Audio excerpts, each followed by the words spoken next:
Welcome to Hat Chat number 23. I am your host, Luke. I appreciate you guys being here with me on wow, it's getting up there in numbers. I am still like I know I keep doing this and I keep remarking on it, but again, I had no idea that I was going to be able to rattle off 20 plus episodes in this short amount of time. Again, it's just one of those kind of things that happen, and they're like happy accidents, right? Um, and Ian, one of my faithful moderators, Ian, how's it going, my friend? Hopefully, all is well in your neck of the woods. Ian's out in London. Yeah, like I said, Paul came on yesterday. Ian, what do you think about that? Paul's showing yesterday, man. He's amazing. Paul is an amazing human being. This is one of those things where it's kind of like he obviously has the heart of a teacher. That's something that I wanted to mention to him right away. That's the main thing that you come away with when you watch Paul present, right? He's doing everything very extemporaneously, but you kind of feel like Paul's used to teaching. He just comes across very polished. He knows he has that cadence that I would kind of wish I had, to be honest. I mentioned before, I'm very twitchy in my speech, very twitchy in my kind of my mannerisms. And, it makes me, but at the same time, I can recognize that, it's probably not the best way to get across content. It's something I've dealt with my whole life. What are you going to do, right? But yeah, Paul was just awesome. Ian says, Paul is interesting and knowledgeable. Yes, he is. It's one of those things where obviously that's a gift that he probably, maybe he was born with it, and he certainly developed it probably over the course of his career, because it really shows that now he's like, this is a person that obviously is oh, Paul. Ian, sorry. Thank you. I appreciate it. Like I said, it's not about me. That the whole point of all of this is to kind of get, some of my fellow hat nerds and even like budding hat nerds on here. That way we kind of like celebrate diversity in the true sense, right? Diversity of hats, diversities of personalities.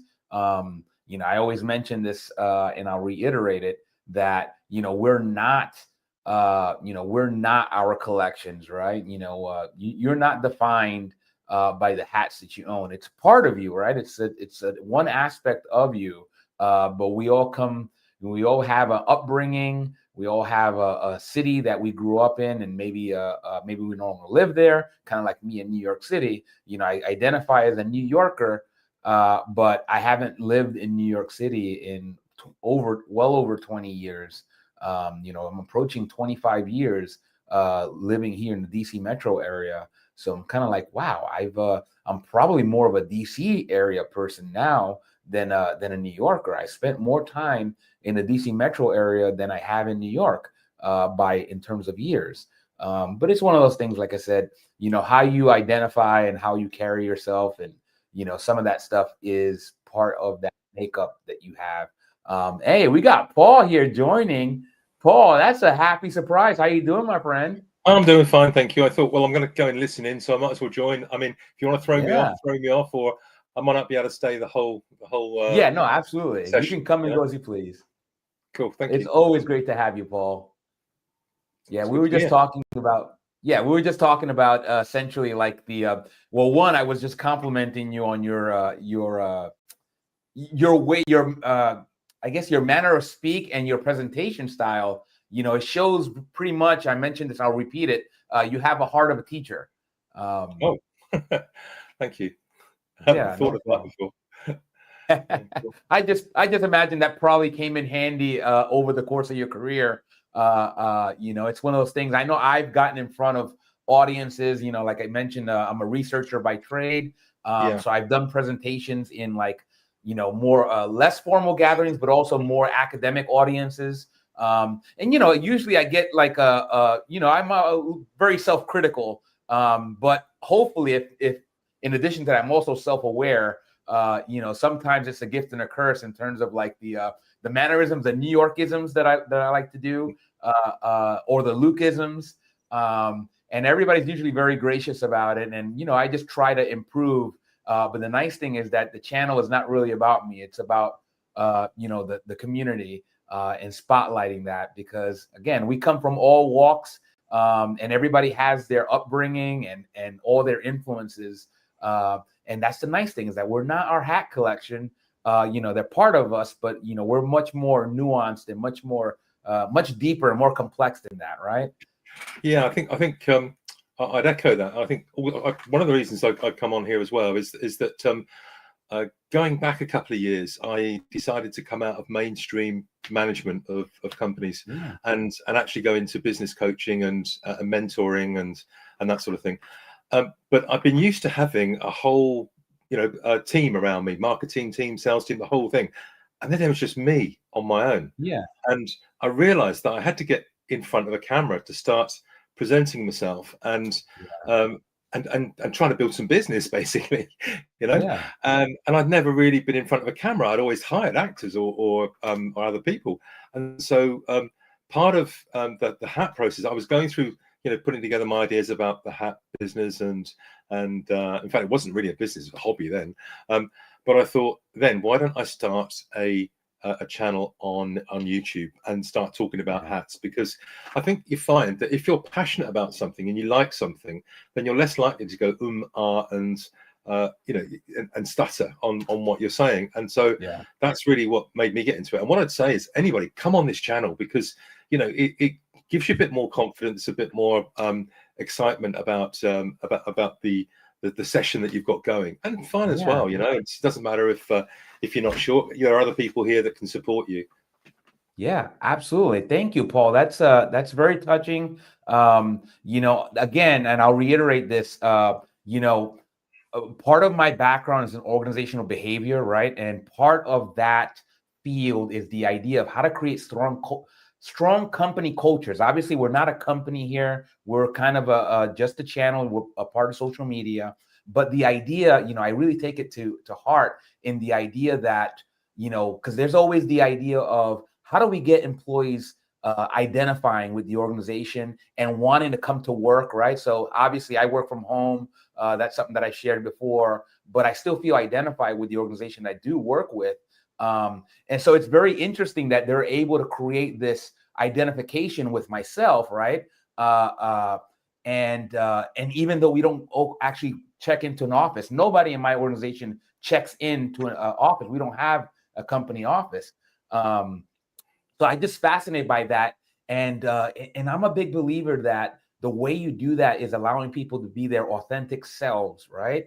Kind of like that stodgy image of like the IBM culture, that that kind of went away, right? Even IBM is not the way IBM was 20 or 30 years ago, because they had to adapt, right? We know that organizations exist in like greater macro cultures, and the greater cultural shift is organizations have moved and tried to accommodate the various personalities, because what we do know is that if you're trying to play the role of the stodgy, business person or the stodgy employee that's there and wearing a suit and all that stuff, that fits for some people. For the most part, everybody else that's used to being more casual, like the way Luke dresses right now, if Luke can't dress this way, it's gonna be exhausting. It's exhausting not being your authentic self. And I feel like we've made some tremendous strides in that respect, but I still feel like we're still learning. I'd echo that. I mean, over in the UK, I mean, if I go back through my journey, and at one stage I was running a division of American Express, an American company, of course, here in the UK, and wearing suits every day, and I'd have 10 suits in the cupboard. Well, now I've got one suit, which is for weddings and funerals. And I was only talking to my wife because I think I mentioned we're looking at moving house, and I'm just wearing t-shirts and shorts or trousers. and very casual clothing. And so, you know, it's time to get rid of a lot of things. And it's funny how you go through life, and I think hats are a bit like that, because I was wearing baseball caps when we were taking the children to the beach and doing water sports and things. But now it's going on country walks, playing golf, and so on. So it's more the felt hats and having a different array to match the color of your overcoat or whatever it might be. And it is a changing time we live in, you know. And part of that, like, in part of it, it's probably becoming more comfortable in your own skin, right? So obviously, we're both kind of in that. We're both middle agers, right? I'm gonna just put us all in that same.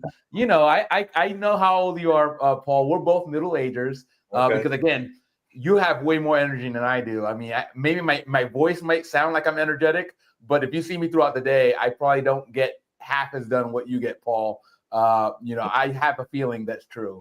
But I think as we get older, we become, it just reminds me of the movie The Matrix, right? I don't know if anybody really cared for the movie The Matrix. I'm a big movie fan. I take a lot of inspiration. I know Ian is a fellow movie fan. There's kind of a point in The Matrix, and I'm probably going to butcher this, where Morpheus, who's kind of mentoring Neo, played by Keanu Reeves, he tells Neo the guidance, right? Because Neo is supposed to be the one, right? The savior. And he tells him, and Neo's having a tough time at first. And he tells him, first of all, this is all based on rules. Learn the rules of the Matrix. And then once you learn the rules, you'll learn how to break the rules, right? And I feel like that really touched me in terms of like our progression through our life journey, our career journeys, and our hat journeys, right? The idea is that, right, we will know the rules about how to get along in corporate culture, right? Maybe we'll start off wearing the stodgy outfits, but we'll do that to kind of gain credibility and know the rules and play along. But as we rise that corporate ladder, and maybe we start, attaining more executive level positions, and maybe even starting our own organizations ourselves. Now that we know the rules, well, now we can actually strategically break the rules, right?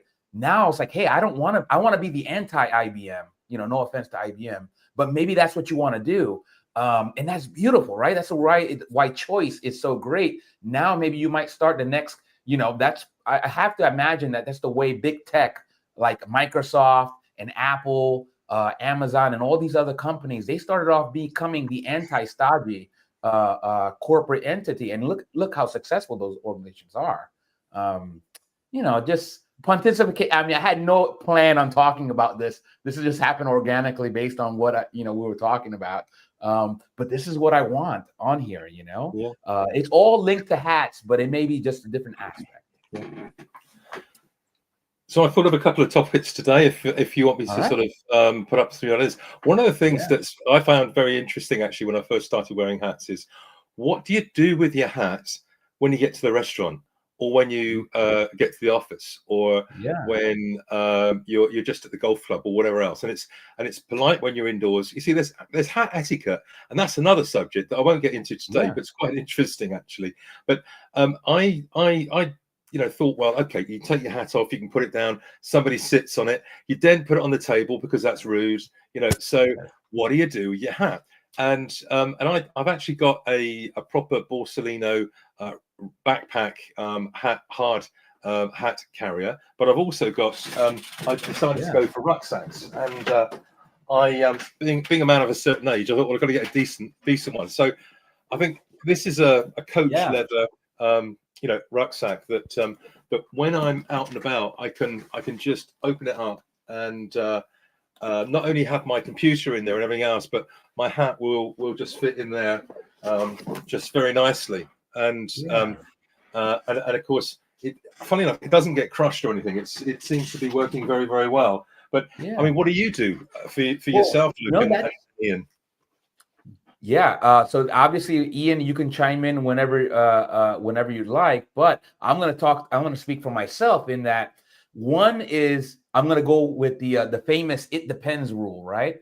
So you bring up a very, very pertinent kind of situation, a very scenario, right? For somebody like myself, where I always wear a hat somewhere, wherever I go, I'm going to implement the it depends rule, right? Because it depends if I'm wearing my my Stetson bowler versus my my Knox Tom and Jerry, right?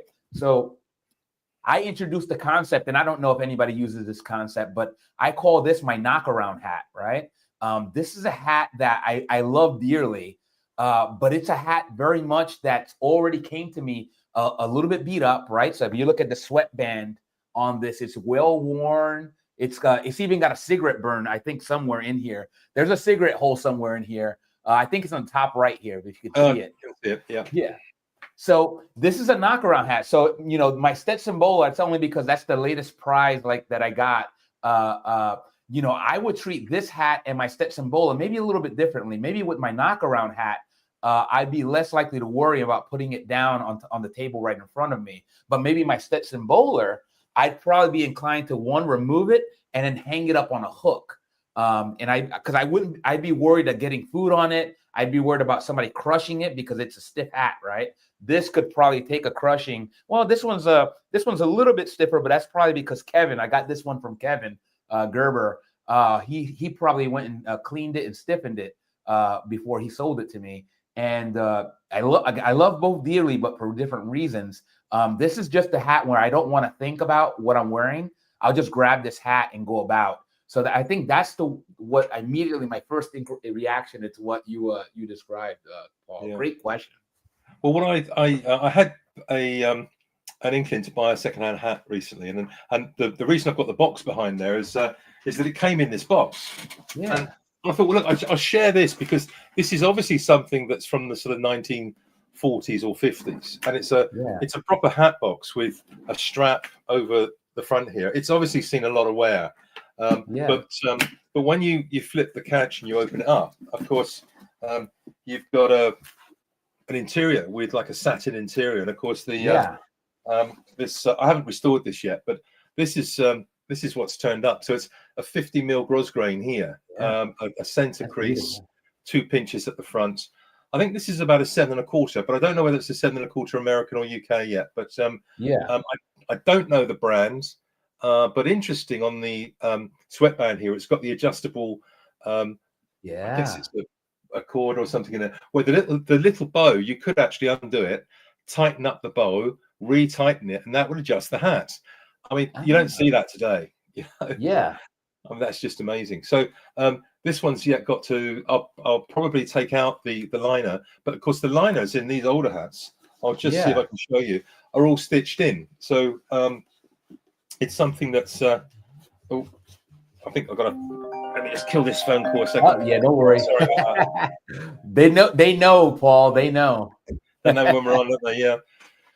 So I don't know where you can see, but there's some long sort of black lines there, and those lines are the actual thread. Where and what they tend to do is go through and either stitch in the felt behind the sweatband, or in fact the stitches that hold the sorry, not the sweatband, the grosgrain, or they go through the thread that holds the grosgrain on. So that's how they get the liner to stay into there. But so yeah, the actual box here, as you can see, is quite a reasonable box. I mean, it's throwaway really, because it's not really that useful. But I guess if I cut off the straps here, it will tidy it up a little bit for somebody, and they may well feel the value of having it rather than not having it with the hat.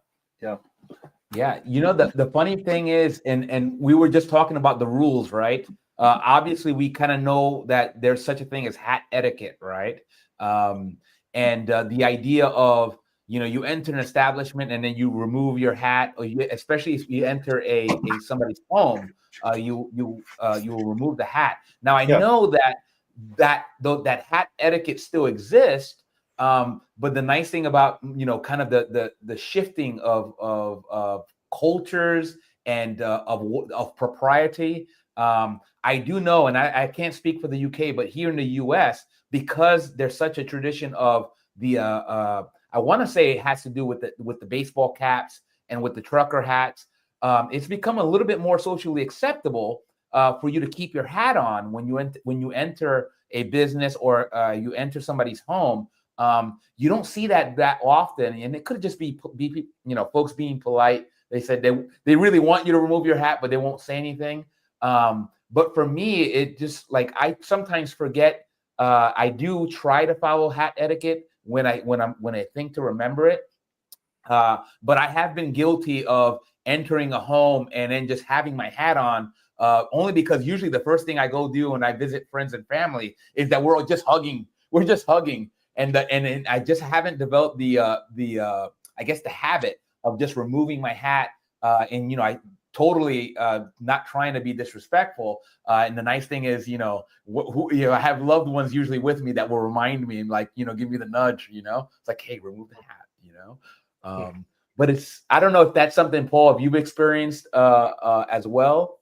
Yeah, I think I'm of the old school that I would feel awkward of being in a room where everybody else doesn't have a hat on and I have it on, and especially at formal occasions like weddings and funerals and things.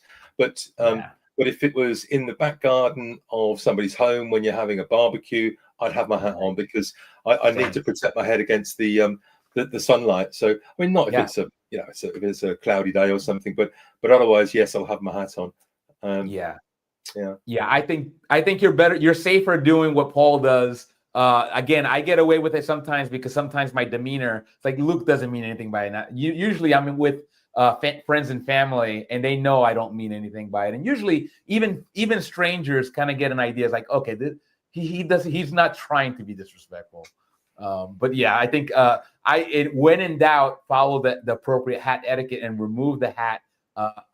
And I think, there's a varying levels of rules, and I don't know if I've ever seen them condensed. I'm almost positive that they are actually written down, because that's one of those things where I think a lot of my fellow, I like to call them benevolent nerds. My fellow benevolent hat nerds will say, okay, somebody needs this. So I'm sure that document exists. Ian just said something here. I remember when Johnny Soprano stood over a man in a diner until he took off his hat, until he took his hat off. Yeah, that's a great show and great scene. That's an iconic scene from The Sopranos. And I believe it's Tony Soprano. But great show. Some good hats too, right? I think I get often Tony Soprano's uncle, Corrado Jr. I get that a lot. It's like you look a little bit like Junior Corrado, Junior Soprano or Corrado Soprano. Anyway, I digress. But the hat rules. I know again, Ian.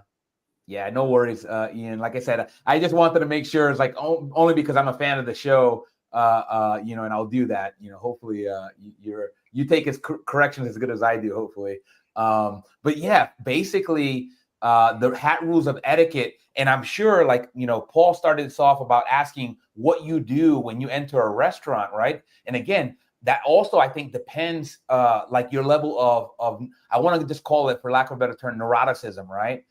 Your level of OCD and comfort. Like for myself, I just haven't been in the hat culture, in this subculture, for as long as a lot of other folks. So the things that are second nature to them, I'm still just kind of developing. I'm developing a lot of those habits, and trying to, learn the right way to do it, but also giving myself a little bit of grace, because I'm a big believer also is that there's not, even though we know in certain things there is a right and wrong way, I think there's room for the gradual shifts that we've been seeing, right? And obviously they're dependent on the greater culture, where you're at. Paul mentioned in the UK, the idea of folks in the UK, his customers in the UK are a lot more conservative than he finds than his US based customers. So if they're gonna buy hats, they're gonna buy more traditional colors. They're gonna get probably the traditional black, brown, and gray that we traditionally associate with hats, with fine hats. But in the U.S., Paul was remarking that he's seeing a lot more demand for those the most out there colors, right? So hats that you might see KTG Kevin's KTG line produce. So he's known for that mint green hat. He's got a nice purple sky piece hat that he puts out. And I feel like that's also correlated with younger customers. And I think it's a beautiful thing. And Paul, good on you for being willing to service that need, right? Because I'm sure that there's other hatters that are like, no, we don't do those kind of hats because, you know, that's not us, right? It's difficult. You've got to remain commercial as well as be pushing the boundaries. But actually, Ian's just raised a very good point. Sorry to jump on it. Yeah, no worries. At all, Luke. But the cloth bag thing, from my perspective, I've actually been considering, should I make up or buy some cloth bags that have actually got my branding on them, so that almost like a tote bag, you know, maybe a string, I don't know, but you can get these things, you know, quite inexpensively, but it would allow people to put the hat into the bag, and like Ian's just remarked, you know, he can put it down, because the worst thing is getting dust, dirt, and God forbid, you know, food oils or something, you know, spilled over the hat. So actually having a cloth bag is an excellent idea. I mean, what do you think about, you know, us as hatters, or me as hatter, actually providing that when I sell a hat? I think it makes perfect sense. I won't speak for Ian, but for me, only because, I mean, you guys, we've commiserated over our love of fritters, right? The idea of fried food, it's something that's very cultural for myself, and obviously you folks in the UK enjoy your fried foods, and some of it's finger food, right? So that's the other it depends rule, is that obviously what you do with your hat and how you go about your day, it matters what cuisine that you enjoy, right? If you are somebody that is eating food that you will never touch it because you are that good and you're that proper with your fork and knife, maybe that might alter your decision. But for myself, I just love fritters way too much. I love finger food way too much. Usually the appetizer will be a finger food, and I enjoy family style. So having the ability, one, obviously to strategically choose when to go to the restroom and wash my hands, but also to have the ability to say, okay, well, I'm going to protect my hat in the meantime, right? I really want to make sure that, you know, especially even if it's my knocker-on hat, just because I have a knocker-on hat doesn't mean I want to get oil over it. You know, I don't want to give the wrong idea. But again, we all know that we have like our favorites. We have our hats. So he's like, oh man, I don't want to mess that hat up. So it's nice to have that choice. Let's see what Ian says here. Okay. Thanks, Ian. Yeah, that's a real good call. I used to make some up for a company that I used to work with, and I think I'm gonna have a look at that, because I can order a couple of hundred, and that would probably last me a few months, of course. But it'd be great to get the brand out there, and a nice touch. So yeah, really good shout, Ian. Thank you. I love it. I love the style, Paul, because again, what you're doing is basically kind of reaching out to your tribe to kind of get some of that the input. And I think that's something I want to encourage here. I want to encourage it, because you don't need to give my permission. Just ask the questions. You know, I met all hatters and all salesmen and all that, because I actually just bought a travel bag. And again, I don't know if it's a bag. It's a travel case from a gentleman that's on the Fedora Lounge, and great gentleman. Shout out to Jeff in Florida, in Clearwater, Florida. And I found out that he sells these cases. And you guys know that I've been trying to travel a whole lot more. And usually what I'll do is, because I fashion myself a bit of a minimalist, what I'll do is I'll choose one hat that I feel comfortable traveling with. And this case will allow me to take more than one hat with me when I go out to Europe or to Vietnam. Yeah. I must admit, I just on that, I went over to Scandinavia. I had some business interests in Scandinavia. I went over there for a 3-day stay, and I just took a backpack. It was a Toomey backpack, a black leather Toomey backpack, and I packed for like 4 days, and I always pack a little bit extra. I ended up staying 17 days out of one backpack, which was with quite a feat. I had a good hotel that could do the washing, mind you, but it was quite something. But I had to pack it all and then get a suction to suck down into these bags. I don't know there's a company called Zwilling, which is a German company Really? that actually creates a plastic bag with, you get a suction device that actually sucks out all of the things. Yeah. And it's basically designed for food, but of course you can put clothing in their bigger bags and things. So anyway, I digress. But you're right. I choose one hat, a backpack, and then I can get on and off the flights a lot quicker and easier. Yeah. And the thing is, there's a second utility, and I'm gonna mention it for having that case, is that and then I'll just reveal this about myself. I think you guys could probably have guessed, but when I may go to a place with one hat, but I might return with more than one hat. Yeah. If you know what I mean. Only because new location, new hats for sale. You never know when you will walk into a shop, or you'll run into an ad, or find your way into a new hat, and then you want to bring it back home safely.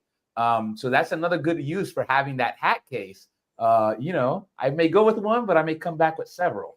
Good call. Yeah, we need more customers like you. Hey, you know what? Like I said, I happen to believe, like I said, if I have it and it's not going to impact my budget, my household budget, then I will do that. And I'm a big believer in supporting rehoming hats, right? So obviously, if it's a private sale, I have bought hats privately, like vintage hats privately in other locations. I believe when I traveled to New Jersey, Pennsylvania, New York, obviously.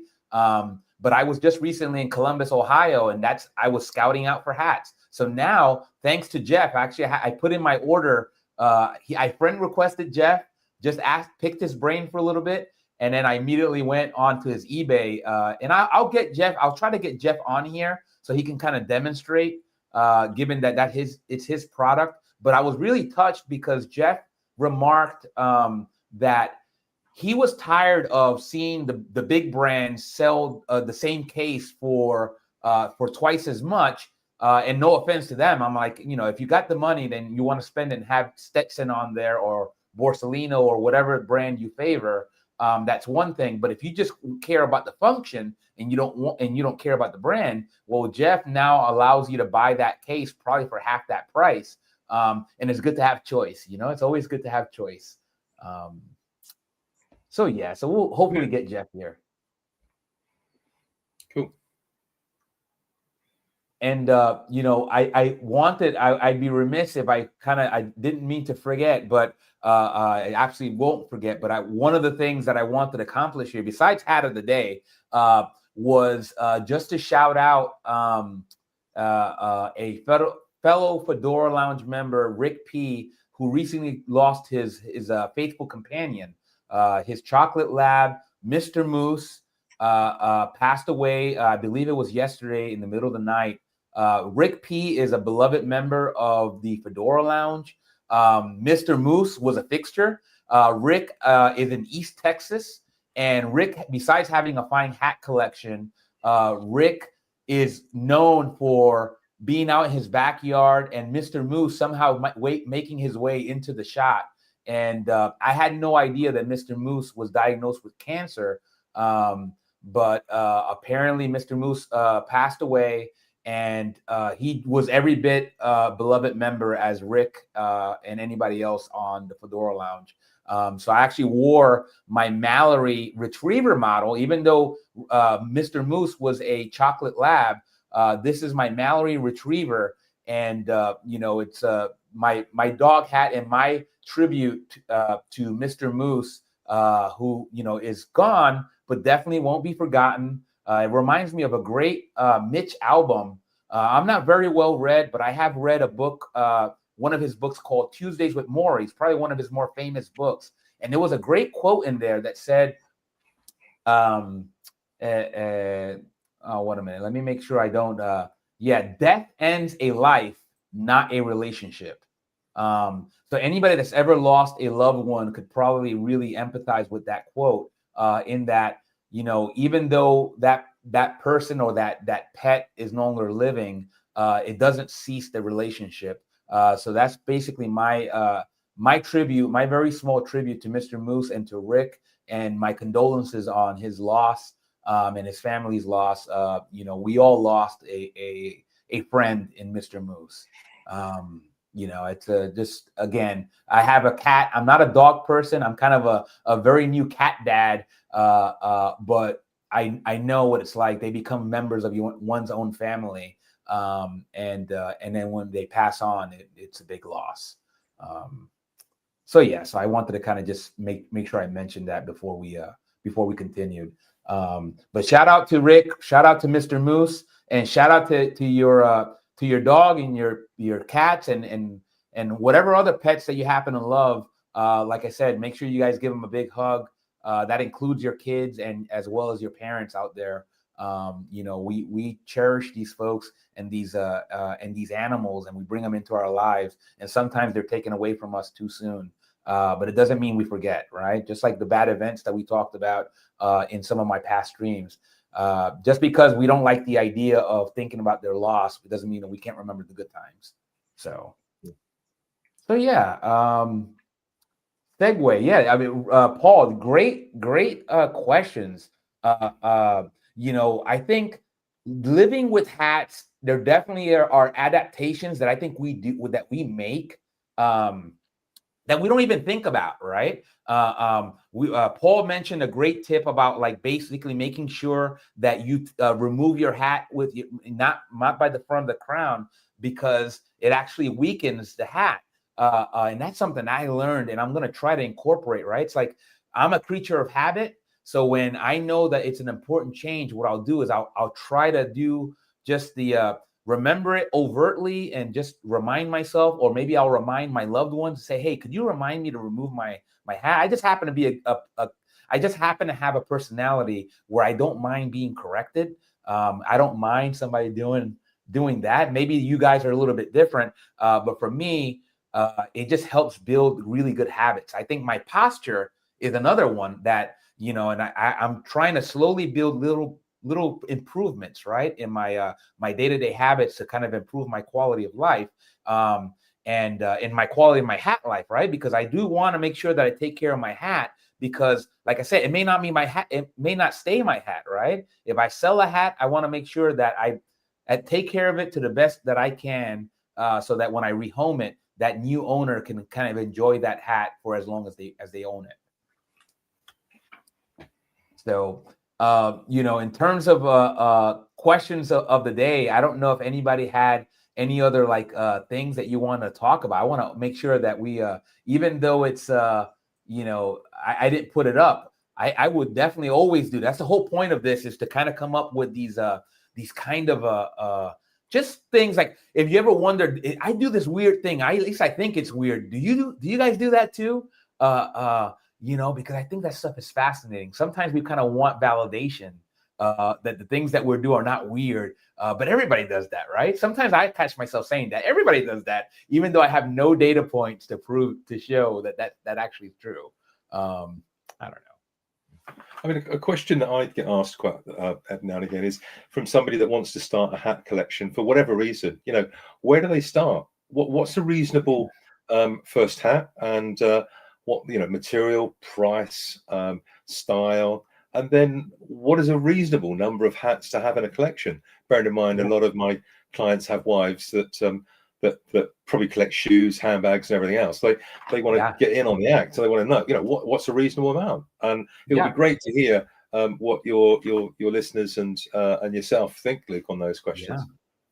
Obviously, I mean, I'm going to make sure obviously we have Ian here. Ian, you chime in as well.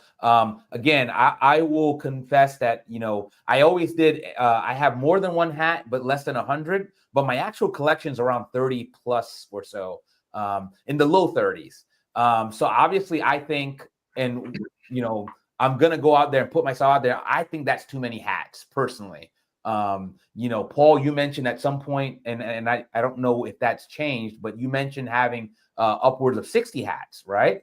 At one time, and now it's because I sell so many, and it's always on the turn. So, in all fairness, I probably have 10 hats that are not for sale, because at the moment I like them and I'll wear them, and then I'll change them and I'll put them for sale. and Right. move on, and that's Yeah. lovely when you actually make hats or buy and sell hats. That's a Yeah. lovely position to be in. But you're right. I mean, for me, I think that that 10 hats absolutely works absolutely fine, and different weights, like a Western felt weight, a dress hat weight, a nice lightweight like the blue one here, and Yeah. it's just also with the colors of your clothing and the sort of colors that you like to wear. I guess if you like to wear black Yeah. suits, or you're a jeans jacket person, or a leather coat, or whatever, Yeah. whatever falls in with your style, I guess, will dictate the color. Yeah, and I'll take it. I'll deconstruct that a little bit differently, right? So I'll attack it from I would always, if I had to answer today and commit to an answer, I'll say at least 3. You have to have 3, right? And only because for myself, 3 hats, if you cover the 3 colors, right, that I mentioned before, the traditional colors of black, brown, and gray, I think that's a good jumping off point of now you have a lot of ability to mix and match, right? I feel like those 3 colors are very versatile. They're traditional for a reason, is that they're 3 colors in hat styles that will never go out of style. So I would say starting off at least 3. And we have Ian that chimed in. Mostly my hats are of a similar style, so I go for colors I don't have yet. Yeah, I kind of do the same. Yeah, that makes sense. Yeah. It's funny you mentioned black, because here in the UK, we do see black hats, but not real dark black hats. It's more of a dark grey or a mid grey, I certainly know when I've started looking for black felts for myself, it was it wasn't that easy, and I think it's only because people prefer the grey tones. Yeah, and I'll make connections, right? So we discussed the idea that a lot of collectors are not just hat collectors, right? We are a collection of a lot of different things, right? We identify with the career that we choose. We identify with other hobbies and passions. So like I like watches. I don't have as many watches as I do hats, but I do have a love of watches that I inherited from my dad. And in terms of like our new budding hat nerds, so I'm thinking about our youth, right, that are trying to enter the workforce, and maybe they don't have the chance to work from home and dress casually. I know that when you have to wear a suit, usually they'll recommend at least one suit, right? And the very most recommended suit is a navy blue suit, right? So if you go into a lot of YouTube channels that will be about recommending your suit, they'll tell you, okay, how many suits do you need? If you need one, let it be, maybe it might be your interview suit, right? Let it be a navy blue suit. And then if you want to have 2 suits, they'll recommend navy blue and maybe charcoal as kind of a good juxtaposition, right? So black is rarely recommended in terms of a suit color. And then maybe you'll have, like, say, a brown suit or something like that, a more nuanced suit, maybe a more casual color, a light colored suit.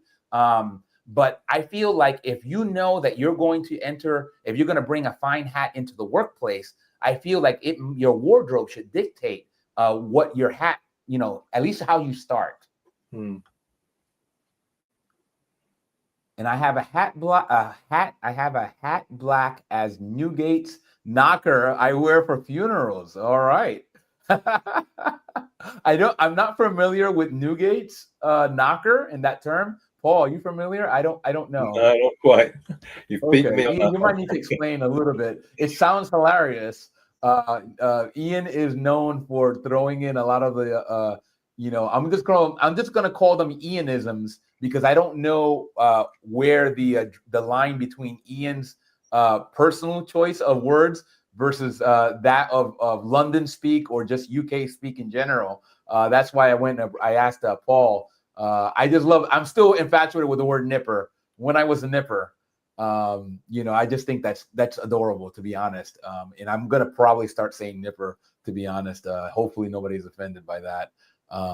But yeah, I love language. And so getting back to the choices, I'm kind of like, okay, what's your style of dress? Your wardrobe should probably indicate, because some people, they have a variety of styles that they wear. I happen to love, if you've seen some of my style, they're kind of like two styles of tops that I have, right? You'll see me in a black undershirt almost always. And then I favor this is kind of called a bowler style t-shirt or shirt, right? And then you've seen my Cuban style guayabera. Those are two styles that I just happen, they're very similar, but I happen to love them both. And the majority of my wardrobe just has varieties of those. So, you know, for me, color is going to dictate, just like Ian mentioned. Let me go. Newgate was a famous London prison located in where the Old Bailey is now. Okay. All right. Well, now, thank you, Ian, for sharing that. You know, I do know that prisons are a fixture. We have a very famous prison nearby, near here, that's no longer active. And then there's another one in Philadelphia that I visited. There's actually a show museum.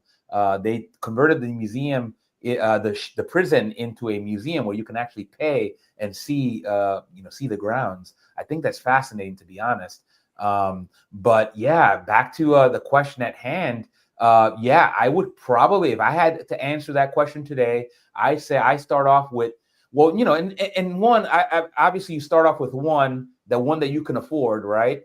The one that catches your eye, and then see if the hat, right? So I always recommend find one hat that really catches your eye, right? That you say, you know what? And maybe it'll be a hat that I'm wearing, right? So if you see a hat that you like, that you're like, I don't own a hat, but I want that hat, then send somebody a message, right? I always say, never be afraid to start a conversation, never be afraid to negotiate. You know, because I know me personally, I'm never going to be offended if somebody says, I want that hat. How much? You know, I may tell you no, I may tell you I'm sorry, but I can't sell you this hat, but I can try to help you find a hat like it. Now that I know Paul and I know Kevin, you know, I will find out, and I say, okay, how can I get you a hat like mine if I can't sell you my hat? And I feel like we should never be afraid. Because I'm personally touched that if I have a hat that happens to strike your eye, I know that we have similar taste, right? And for me, like nobody's offended by it, right? It's like when I was working in the academic field, the best way to ingratiate yourself or to endear yourself with a researcher is to say, hey, I read your paper. You're never gonna go and anger somebody by saying I read your paper. So Ian says, right now, a camel colored hat is my favorite. Camel is such a great color. I don't own a camel hat, but I've seen, all right, obviously on Paul's website, and hopefully I got the colors right. I'm not the best with colors, but camel is something that looks very sharp. Kevin has a camel felt that he has. I think it looks really sharp with a brown, a camel contrasted with a brown trim. And you probably already kind of know my style now. If you look at some of my favorite hats, that trim, yeah, that's a great, yeah. It's sort of camel color, and it's difficult to see because I've got the light on, but that's got a nice. Yeah, that's a great contrast, and I just happen to favor the trim, the brim trim. I don't know if I'm saying that correct, Paul. Yeah, but the trimming around the brim. Yeah, that's an interesting thing, actually, the trim around the brim, because when you put the grosgrain on there, you then iron it afterwards, and when you iron it, the actual grosgrain shrinks, and so what that does, it gives a bit more definition and structure, if you like, to the brim. So the combination of actually adding the shellac and the trim to the brim finishes it off, you know, very, very nicely. Yeah, and I appreciate the thickness and how that contrasts, right? So one of the things that to my untrained eye is how the thickness of that trim plays along with the rest of the brim on the fine hat, and you can really get a lot of different looks just by playing around with the thickness of that trim. I know Kevin has various models, and I'm sure with yours, Paul, that you probably have varying thickness, I guess lengths, right? Or maybe it's thickness, or maybe it's length of the trim in terms of how far into the brim it goes. It can really alter the look of the hat. Yeah. By the way, thank you, Ian, on that compliment on the hat. But the what I tend to use is a 15 mil. In fact, I'll just briefly show you. I've got some here. I've got there's a very thin one, which is a 15 millimeter. and then there's a Yeah. 20. I think it's 20. I want to say 25 millimeter. Actually, it's 20 or 25 millimeter. And if you're doing something like a Homburg, which I don't do many of because it's, in fact, it's quite difficult to do for me at the moment. But I would use this one. But for most of my other hats, I use a 15 mil. And to be fair, it's driven by the marketplace of what we can buy. Right. And then modern day machines now, they actually have adapters that you can buy that you feed that into the adapter, and then it folds around the actual material, and it actually stitches it and guides it very nicely, so you get a nice finish. So it's, you know, it's nice to hand stitch them, and I've done that in the past, but actually visually you get a far better finish with the actual adapter and the machine. Yeah, no, that's great. See, you got all the wheels turning. Paul, did we already ask you about the hat that you're wearing? I just want to make sure that we don't like gloss over the hat that you're wearing. No, I mean this one's just, as you can see, it's an open road. It's in a sort of a wine burgundy, rusty color. It's a Fedora felt that's about 220 gram weight, which is quite a hefty weight, as you can hear. I made it because it's just a different color that you never see the Stetsons in very bright different colors, you know, and put the trim on it and everything, and it just to go with, I've got a jumper that's sort of a reddy rusty color, and I just thought for the autumn, you know, it's a nice touch to be able to go out with something that's a bit less bright than the silver belly or white color, you know. And so I have that, and yeah, I was quite pleased with the result, actually. I quite like it. Yeah, that looks like the same felt color that you used in the I'm just gonna call it the more Western style that you mentioned with the flat brim. Yeah, this one here. Yes. Yeah, okay, perfect. They're both the Great same felt. color. Yeah, I mean, it's again, it's a Fedora felt. It's just this is just, you know, you just put a blanket around you and you sit by the fire, or, you know, when you're down at the beach, it keeps the sun off you. It's just one of those hats. But, you know, we have people in the UK that use the same felt, create a similar hat, but they charge, you know, 4 times the amount I do for them, and it comes back to that price thing we were talking about yesterday, and value and brand and all that sort of thing, and how you've got to build up to being able to gain your credibility and your stature in the marketplace to be able to command the sort of prices that some of my you know, my peers and actually the people that I aspire to be like charge for their hats, you know. Right. And Paul, you mentioned that model that you just showed is popular amongst the younger customers. Yes. Yeah. I mean, when I say younger, I mean I've really sold them to gentlemen that are in their 30s, and you know, want to make a bit of a statement. They've got a couple of children or something, and they just want to they got to a time of life, they like the hats, and it's just something different. Do you find that musicians, some of your musician customers gravitate towards the hat? It just seems like one of those, like a musician will like, I want that one. Yeah, I mean it's that one, and the hat that's very similar to the Johnny Depp hat. You know, it's you know, I do them. This is one of them. It's a 5% beaver, 95% rabbit felt, and you know, I do it in light blue, grey. This is obviously a charcoal. It's a dark, very, very dark sort of charcoal color, which is quite nice. But they're just lovely and soft, and you know, and the more you touch them and you play with them, the better the felt gets.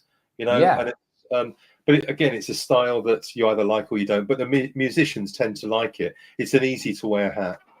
Yeah, and obviously, you know, being a Johnny Depp hat doesn't hurt either. No, no. I think a lot of us would like to be Johnny Depp for a day. Well, but Ian, I might be a little bit long in the tooth right now to pull off the Johnny Depp, but you know, one can always hope. But Ian mentioned all his hats have trims, which, you know, mine don't. I have 30 hats, but what happens in my hat journey, you know, and the hat that I essentially commissioned with Paul is gonna have a trim, because I find like now in my hat journey I've learned. So like this hat right here, I mentioned, was one of my favorite hats. If I ever modified this hat, I'd probably put a trim around it, because everything else about this hat, the profile, it's very kind of like it's kind of Trilby-esque in a way. it's kind of a very Frank Sinatra, when Frank Sinatra used to wear, I'll just do this now and I'll apologize for my hair again, but it's very much a style. And I mentioned this before. You saw I did it again. I grabbed it by the, but that Paul mentioned before about wearing the hat like that. Obviously, my messy hair I probably do something with it, but this style, obviously, Frank Sinatra made iconic, and this hat just seems like, even though I don't wear it that way, I wear my my straw trilby that way, but it's that style when, you know, everybody knows it, they put it in the back of their head, and you know, it's just one of those hats that just feels comfortable no matter how you wear it. So it's my knockaround hat. It's when I don't want to think. And back to Ian's point, I have gravitated. I've known that now, if I have a signature hat, meaning if I had to go and choose one hat, it's gonna have the trim. Like it's a no-brainer. You know, because I've grown to know that when I go, even though I have my favorites, even though this one is one of my favorites, it doesn't have the trim.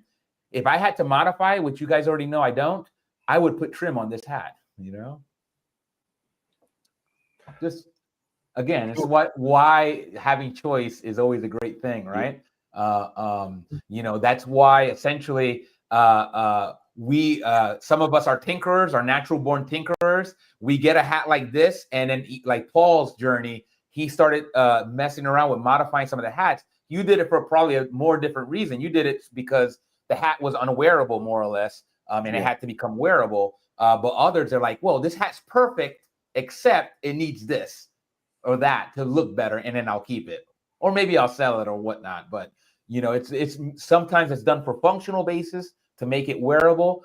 Other times it's just purely aesthetics, because at some point you start just your hat collection will tell you what you like and what you don't like. You know, for me, if I had to do it all over again, I probably wouldn't buy a hat. You know, unless it's something else, like it had everything else. Just like buying a house, you're never going to find a house that's perfect and has every single thing.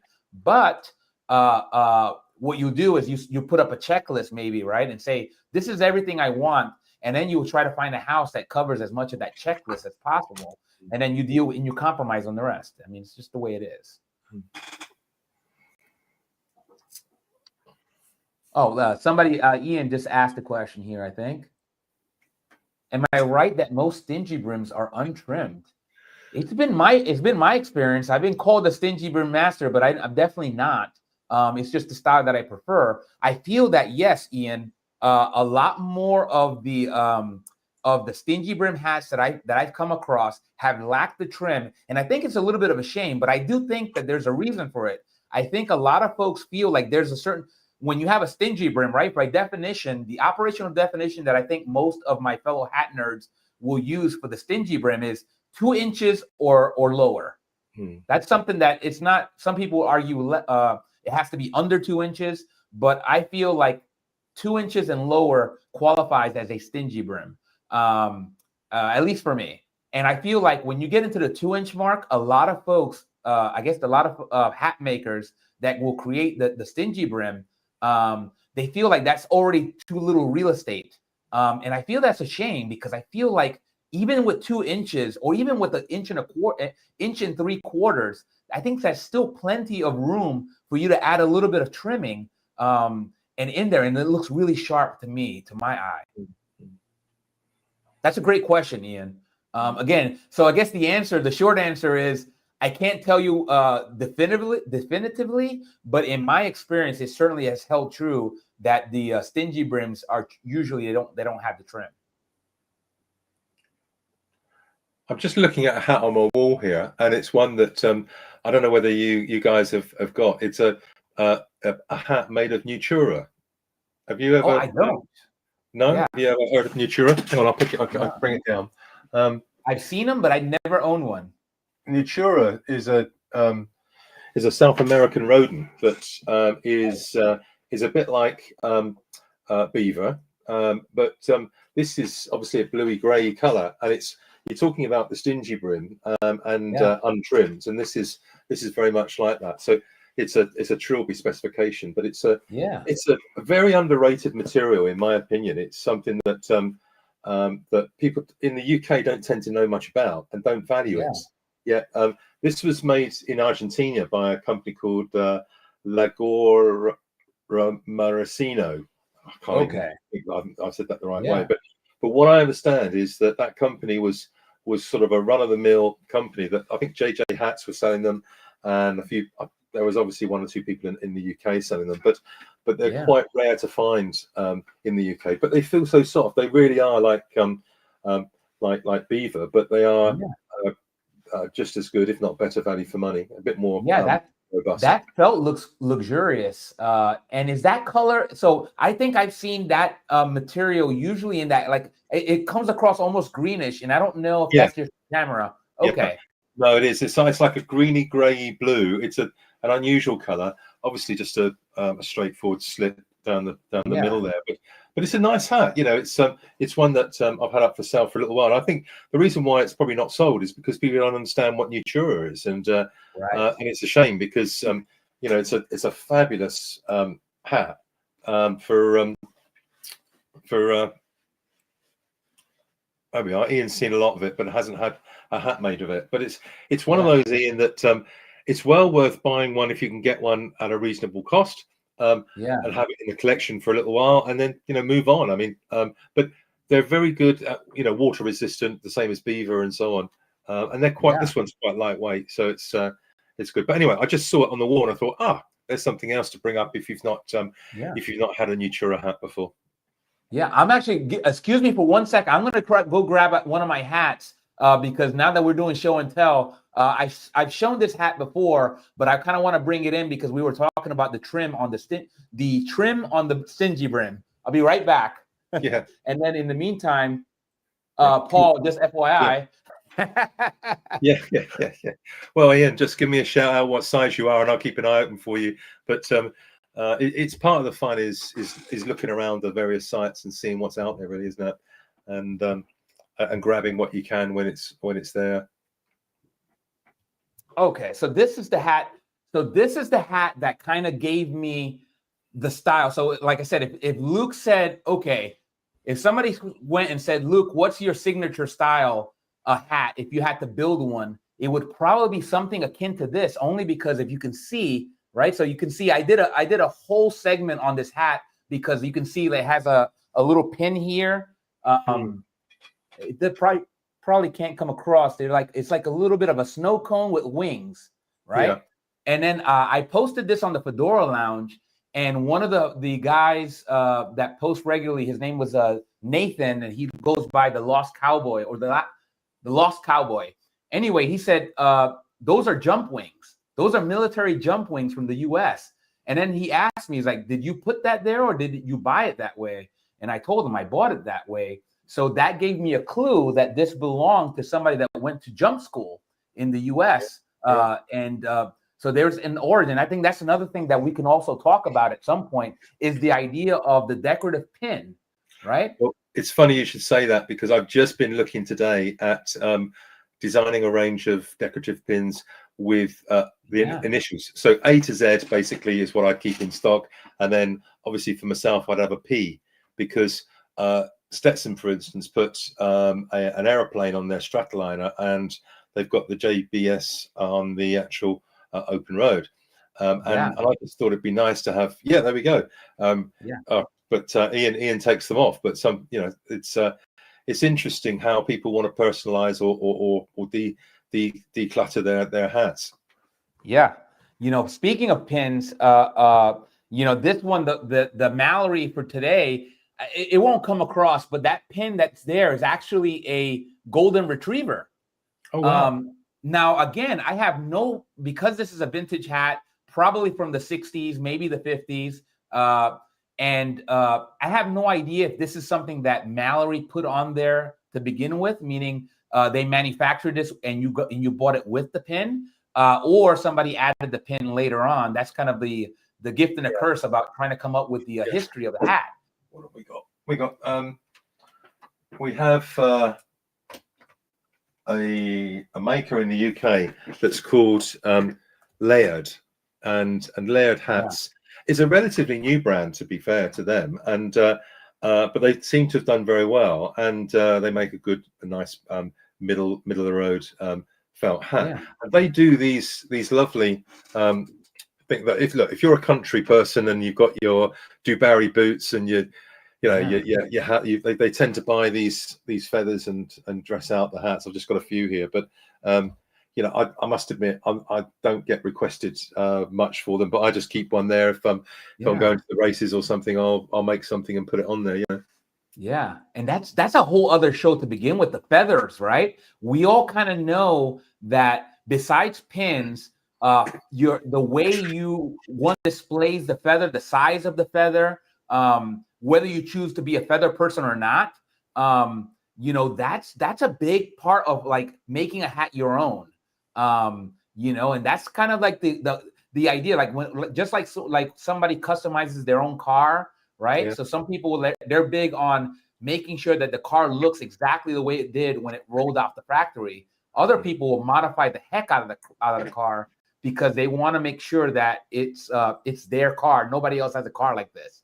Ian said Kevin was selling pins. Yeah. I think that's something. So my D-Bar J, the one custom hat that I own so far, is a D-Bar J, and D-Bar J is a custom hat maker located in Las Vegas, Nevada, and he actually sells that. The hat. I'm pretty sure it came directly from him because it says D-Bar J. I can only assume, but yeah, I think that's something, Paul, that you were saying about having pins made up. That's a nice little option that you could probably add for the customer. Hey, what is your opinion on pins? And then obviously one thing you can tell them is, just because it's on there doesn't mean it has to stay on there. You can see how it lives, right? Yeah. And then remove it if you don't like it.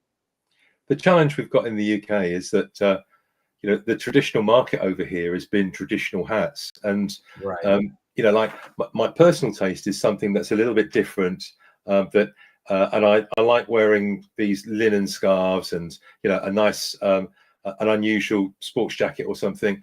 And really sort of casual.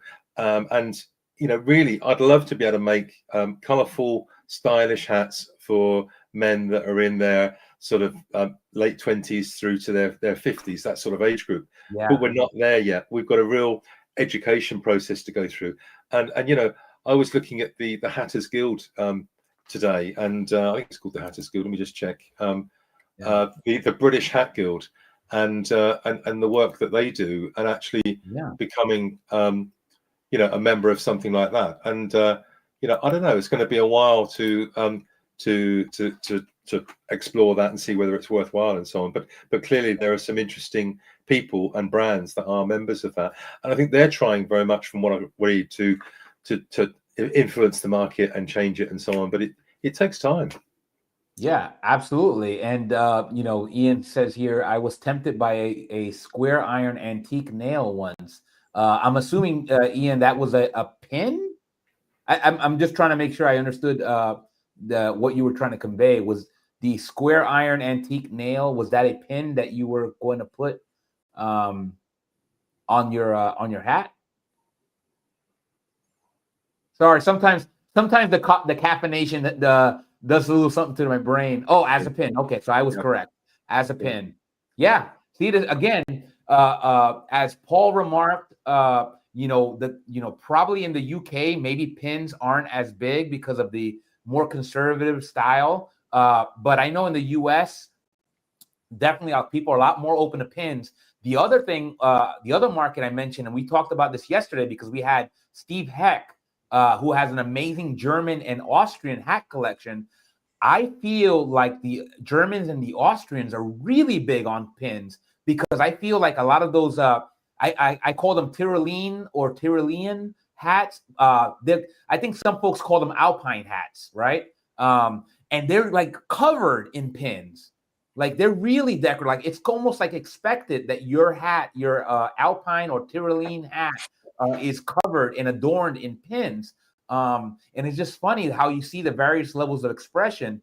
Again, by all means, all hat people, but in one culture, you see, and I think once I'm able to kind of convince Steve to come on here, that's probably one of the questions I'll ask him is, what do you know about this pin culture in the Austrian and German hats? where that originate. Is it still live and well? And what's that about? Because it fascinates me. Even though I'm not somebody that would want to cover their hat up in pins. Usually, like I said, I've never added a pin of my own on a hat. It's either come that way and I've left it because you guys already know me by now. I don't mess around with the hat. But I'm fascinated by that, and I think it's I'd like to know the reasoning and the rationale. Ian, obviously, Ian's a musician. He is a neo-folk musician. Ian says, on stage, that would look good. They have a decoration called a Gamsbard. Okay. All right. Yeah. Again, I just think it's expression, right? Everybody has a personal way of expressing. In psychology, we call it signaling theory, right? We signal and we communicate with our non-verbally, and our style of dress is a form of that. And obviously, hats are no different. All right, in South Germany and Austria. So it's called a Gamsbard. All right. I forgot that Ian mentioned yesterday that he spent time in Germany. So that's great information, Ian. I appreciate that. Hopefully when I'm able to get Steve on here, Steve, if you're watching this, we're gonna get you on here at some point and pick your brain, because I feel like you have a lot to add. And maybe Ian, you and Steve will probably have a lot in common, and you guys can compare and contrast. In terms of like Germany. And I'm sure when we say Germany, we're probably oversimplifying, right? Obviously, Germany is a sizable country, and maybe what's happening in the South. Sorry, I'm doing the wrong. What's happening in the North is probably different from what happens in the South. But because I've never been to Germany, I don't have that perspective. Or obviously, there's West versus East. So yeah, again, this is why that's one of the many reasons I started the channel, is so that I can bring my nerds of all walks to kind of compare notes. Because again, even if I don't like having a bunch of pins, I want to know about it. I want to know why. The other thing, of course, is the device that people use in their branding. So when you look at Nick Fouquet, and I know that you hadn't really seen anything of Nick Fouquet, right. But Nick, when he makes his hats, he puts a matchstick into the grosgrain, and that signifies the spark of the idea and all of that sort of thing that comes to mind from the flame. But when I've been looking at sending hats to America and so on, we actually can't send hats across there with a matchstick in them.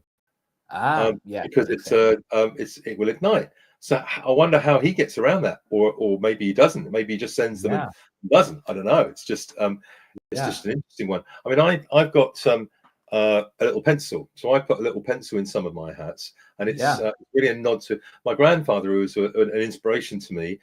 He was a maintenance man, a builder, and all I remember of him was well, not all, but a lot of what I remember with him was going to work every day on his bicycle with his tools, but a pencil in the grosgrain of his hat.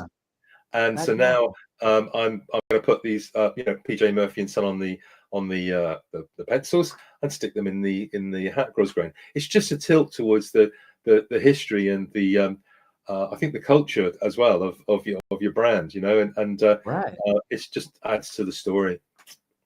Yeah, that isn't that fascinating, right? So, Paul, you one, like again, we talked about the things that we have in common. Obviously, I am somebody that you got to meet your grandfather. My grandfather was a hat person that I never got to meet. He was my dad's dad, but I feel that connection to him. And at the very least, and we talked about me watching my dad growing up and his preparation style. My dad wasn't a hat person. He does own a hat now, thanks to me. But he never was. But I still feel the connection to both, right? Because obviously I heard stories of him, and I get a little bit of a nuance about what he was like. But the nice thing is that you were able to at least know your grandfather, and then that stuck with you, right? So like, again, we talk about observation, the power of observation, and why it's so powerful. as well as signaling, right? Sometimes we signal things on purpose. Sometimes we signal them by accident, but it's still very much a signal. It's a form of communication.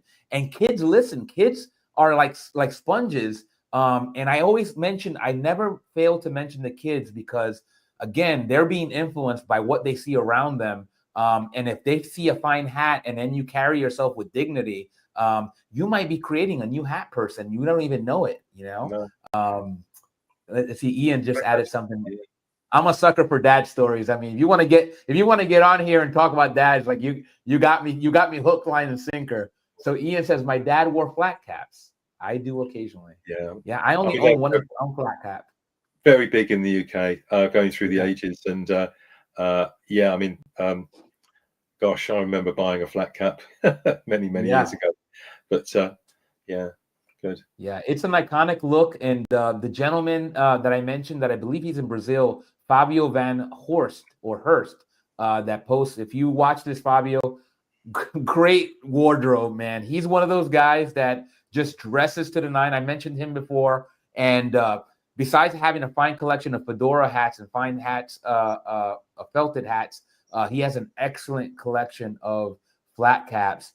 And it's a really sharp look when you pair it with the right wardrobe. And he just seems to nail it every single time. So you're kind of like, all right, that, everybody knows those guys that just like, they can get out of bed and probably and look like a movie star. And that's in my mind. Fabio is like that. He just goes out and looks. He never goes out looking unkempt.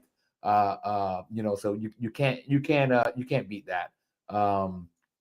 Yeah, so Ian says, I even have a New York large apple cap. All right. So Ian, one of these days we're gonna have to get you. I'll get Paul back in here. Yeah, no worries. Ian says that he even has a New York large apple cap, which now he's basically just pigeonholed himself into having to come on here one day. Ian, you don't have to come on, obviously. But the invitation is always open. I send a link out to the group chat, and you guys don't have to give me advance notice. The only detriment is if I go on one of my rants and then I don't notice that you guys are waiting in the room. So you have to forgive me if I don't like. Sometimes my attention, I get focused. So if you ever come in here and I don't bring you on, feel free to send me a message and say, hey, let me in. Luke, I'm going to say cheerio now because I've got things I've got to catch up on. But no worries. As always, it's great. Is your next session on Monday, or do you do it the weekend? I will do it the weekend. Yeah, I go every day until my energy levels. Like I said, I promise to do this as long and as often as my energy levels will allow. So I'm hoping this time slot is consistent. But I will try to, for now, announce when I won't be doing one. Because it just seems like I get up and I go on my walk and I do it every day. So for now, it'll be daily. Great. Ian, nice to meet up again. And no doubt, hopefully we'll see you soon for that pint. Cheers. Thank you, Paul. Thanks for dropping by. I appreciate it. Paul John Murphy of Passion for Hats and PJ Murphy and Son. Paul's a great ambassador. Always happy to have him on here. And I have the information for Paul down here. Like I said, Paul is one of those unique contributors here to Good Luke's in that he's an actual hatter. Even though he hasn't spent all his career being a hatter, he is somebody that could probably answer any and all questions related to the hatting process. So for me, he's just a real huge asset to have here. Okay, Ian says, I'm shy, Harry, man. Hey, don't worry, Ian. Like I said, you're welcome here. Obviously you're a moderator here with no formal duties, but you happen to be, I think you're my I'm going to call you my best customer, even though you're not a customer per se. You are a customer because you come out here and spend your time with me, with us. I appreciate that. And Ian, you can just continue doing what you're doing, and you're fine by me. And then of course, cheers, Paul. Shout out to Paul. Again, I throw out the link. I have a group chat here that Ian's in, Morgan's in, my two moderators.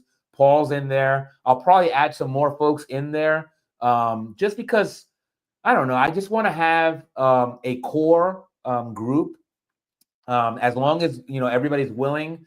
Obviously I added everybody to the group chat, and if you didn't want to be in the group chat, you can always ask me to take you out or just remove yourself.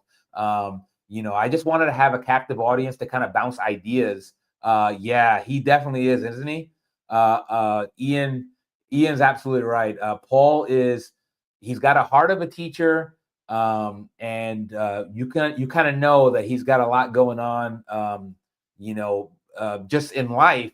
And again, I don't know how he manages to do everything he does, but bless him that he's actually able to do it all, and still find the time to come on here into my lowly channel, and then just share a lot of the knowledge that he has. But I got to think that hopefully the reason he does is that he has a lot of fun, because I know I have a lot of fun doing this.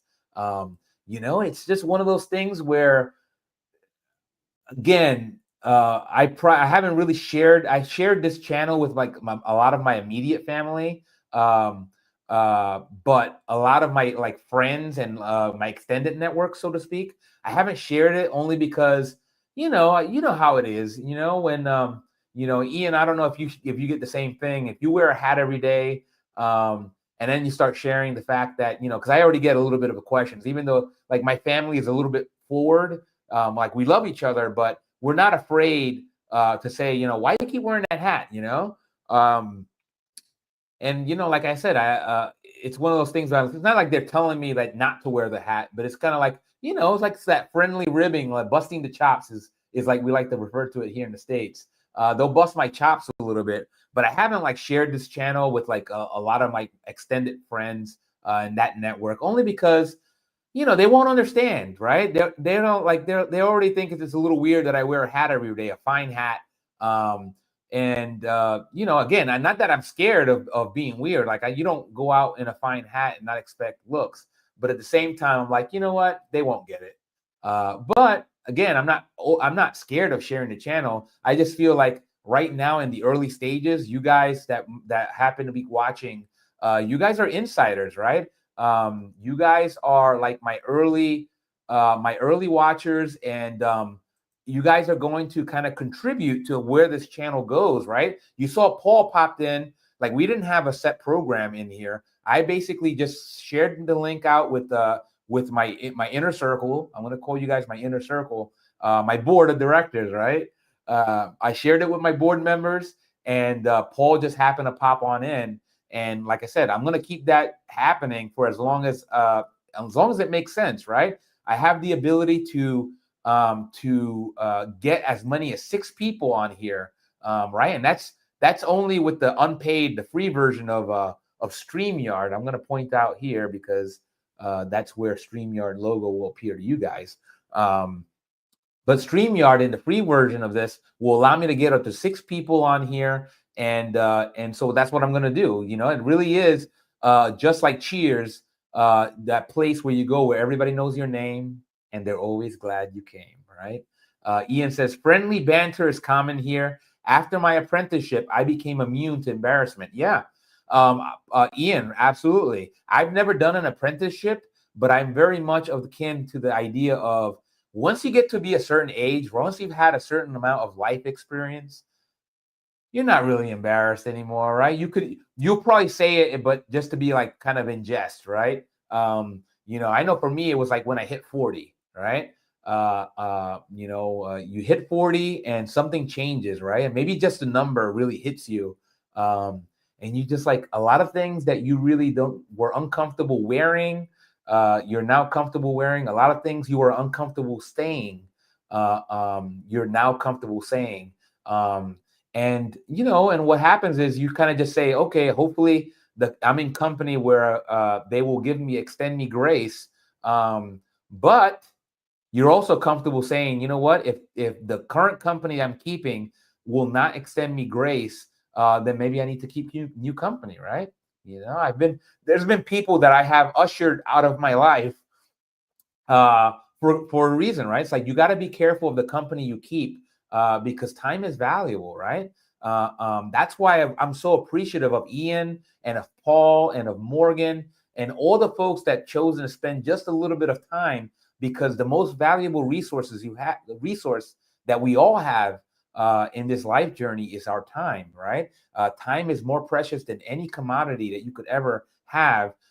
So it's not lost on me that you spend your time here with me, either live or you spend your time with me once I like to put it, when I go into syndication here, when I stop the live stream and then YouTube publishes my content. If you watch me that way, or you just watch me in the background, right? Like Morgan was doing housework and she wasn't interacting, but she was watching me in the background because she said she liked my voice. She liked Paul's voice in the background.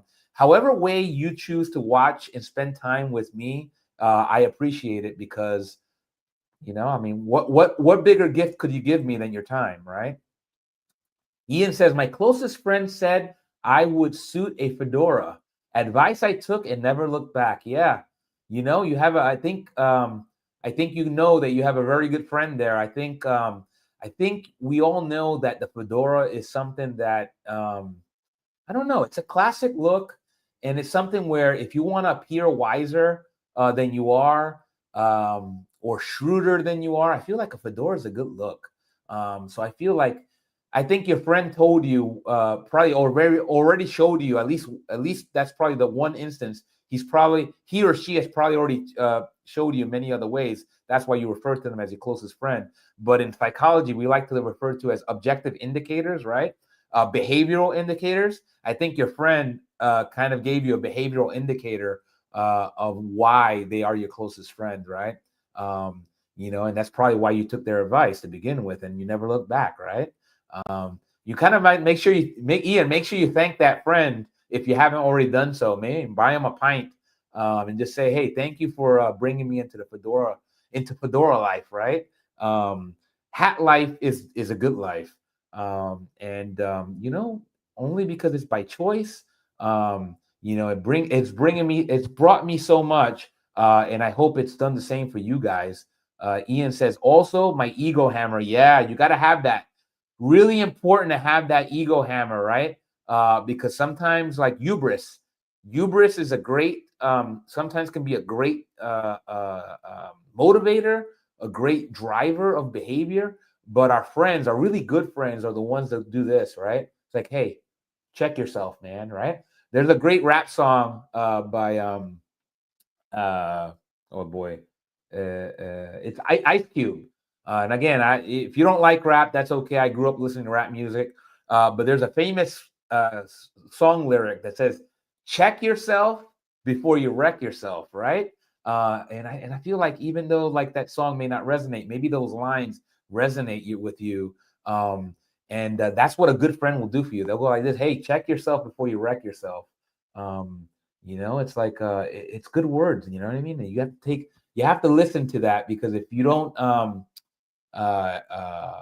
if you don't take that advice, you really could ruin a good thing, right? You might say, hey, Ian, you got a good thing going. Don't ruin it, right? Maybe you're with a great partner, right? And you're out at a pub and you see somebody that catches your eye, and you feel like, hey, I got to go talk to that girl. But that buddy will be like, hey, man, don't ruin it, with so and so. You don't want to do that, I feel like that you need that kind of stuff in your life, and maybe you won't take their advice, and maybe you will go and do that. But at least the friend gave you the option, right? He gave you that. You kind of like the little devil and the angel you have on your shoulders, right? Sometimes maybe they're not on your shoulder, but they're just right there having a pint with you. And they'll give you that advice, and they'll do it. Hey, do whatever you want, but if I were you, I wouldn't do that. I would do this instead. And you could choose, right? That's why we got volition. We have free will and free choice to do whatever we want, regardless, right? Regardless of whether you believe in higher power or not. Sometimes that happens via a good friend. And sometimes it happens even via a stranger. Sometimes you'll meet a stranger and they'll give you like the best advice that you ever got in your life. Maybe I'm that stranger. Maybe I'll be that stranger, right? Right? Like, I don't know this guy on the camera. He's a talking head, but he gave me this great advice. He gave me this really passionate quote, And I think it went by, check yourself before you wreck yourself. And then I never been the same since. Oh man. And then they, it's like, I don't remember, but it was Good Luke's. And I'm like, well, it wasn't Good Luke's. It was Ice Cube. But still, good advice, right? Check yourself before you wreck yourself, right? Think twice before you go and do something that will forever alter the history of your life, right? Wow, I'm getting really deep here, and maybe I didn't really want to, but that sometimes that's what happens, right? Sometimes maybe that's the Fedora talking, right? This is I went and I switched midstream from the Mallory Retriever over to the Knox Tom and Jerry, only because, like I said, I just went from Mallory mode into Knox mode, right, to my knockaround hat, just because I had, I felt like it, right? I made a decision. But hey, Morgan, what's going on? We were just talking about you. All good. Hopefully everything's okay. I know you haven't been on a couple live streams. I was meaning to just follow up and just say, hey, everything okay? Hopefully school is going well. Maybe you're busy with school. We're just talking about Ice Cube and check yourself before you wreck yourself. I get my life advice from rappers sometimes, Sometimes rappers can serve as like telling you what to do. Sometimes rappers also serve about what not to do. But that just happens to be a good advice by Ice Cube. Ian, yeah, hey, now I got my two moderators in here, right? Now I got my crew. Paul just left, actually, Morgan. Paul was on here talking more, sharing more of his knowledge. And I don't know about you guys, but I cannot wait. I cannot wait until I get my my hat from Paul. He's still working on it. I know he's got a lot of customers, so I'm not going to bother him. Whenever the hat's ready, that's when the hat will be ready. But yeah, I'm excited. I'm excited. And you guys, I think, were in that conversation when I was talking with Paul. Hopefully that's not, that I didn't I wasn't too presumptuous with that. I just kind of share with you guys because, like I said, when I met Paul and I saw like the way he was, I just wanted to make sure I supported him somehow in his craft because, like I said, he's still new into his like hat making journey. Even though his hats look fantastic. I mean, who knows what Paul's going to create 5 years from now, right? So I'm just going to get in on the ground floor, right? And even though he's probably had many customers already, like I'm still feel like with Kevin and with Paul and any hatter like that, we're like getting in on the ground floor. And I'm going to get Kevin on here and I'm going to get one of his KTG hats. He doesn't know it yet, but hopefully he knows it at least intuitively. I'm going to get one. It's just a question of which one I'm going to get and when. But it's going to happen, and hopefully it will happen while Kevin comes on the show, because I feel like he's gonna add a lot of extra nuance into like the show here. He's already also a guy that just happens to be a super guy, and kind of the common denominator that we have here on Good Luke's, right? We have Paul, Morgan, and Ian. I'm not sure if you have a connection to Kevin, but if you don't, I recommend it. He's a swell guy. His YouTube channel is fantastic. Kevin's it's called Hats and Guitars. Shout out to Kevin. Shout out to Paul. Shout out to my two moderators, Morgan and Ian. We got reunited at last year. Man, I can't wait. I already can't wait till like the next episode, to be honest. We talked a little bit. I actually had a slideshow here prepared. You know what? Let me go share some of that slideshow, right? While I'm still here talking with you guys. Let's see if I can get that.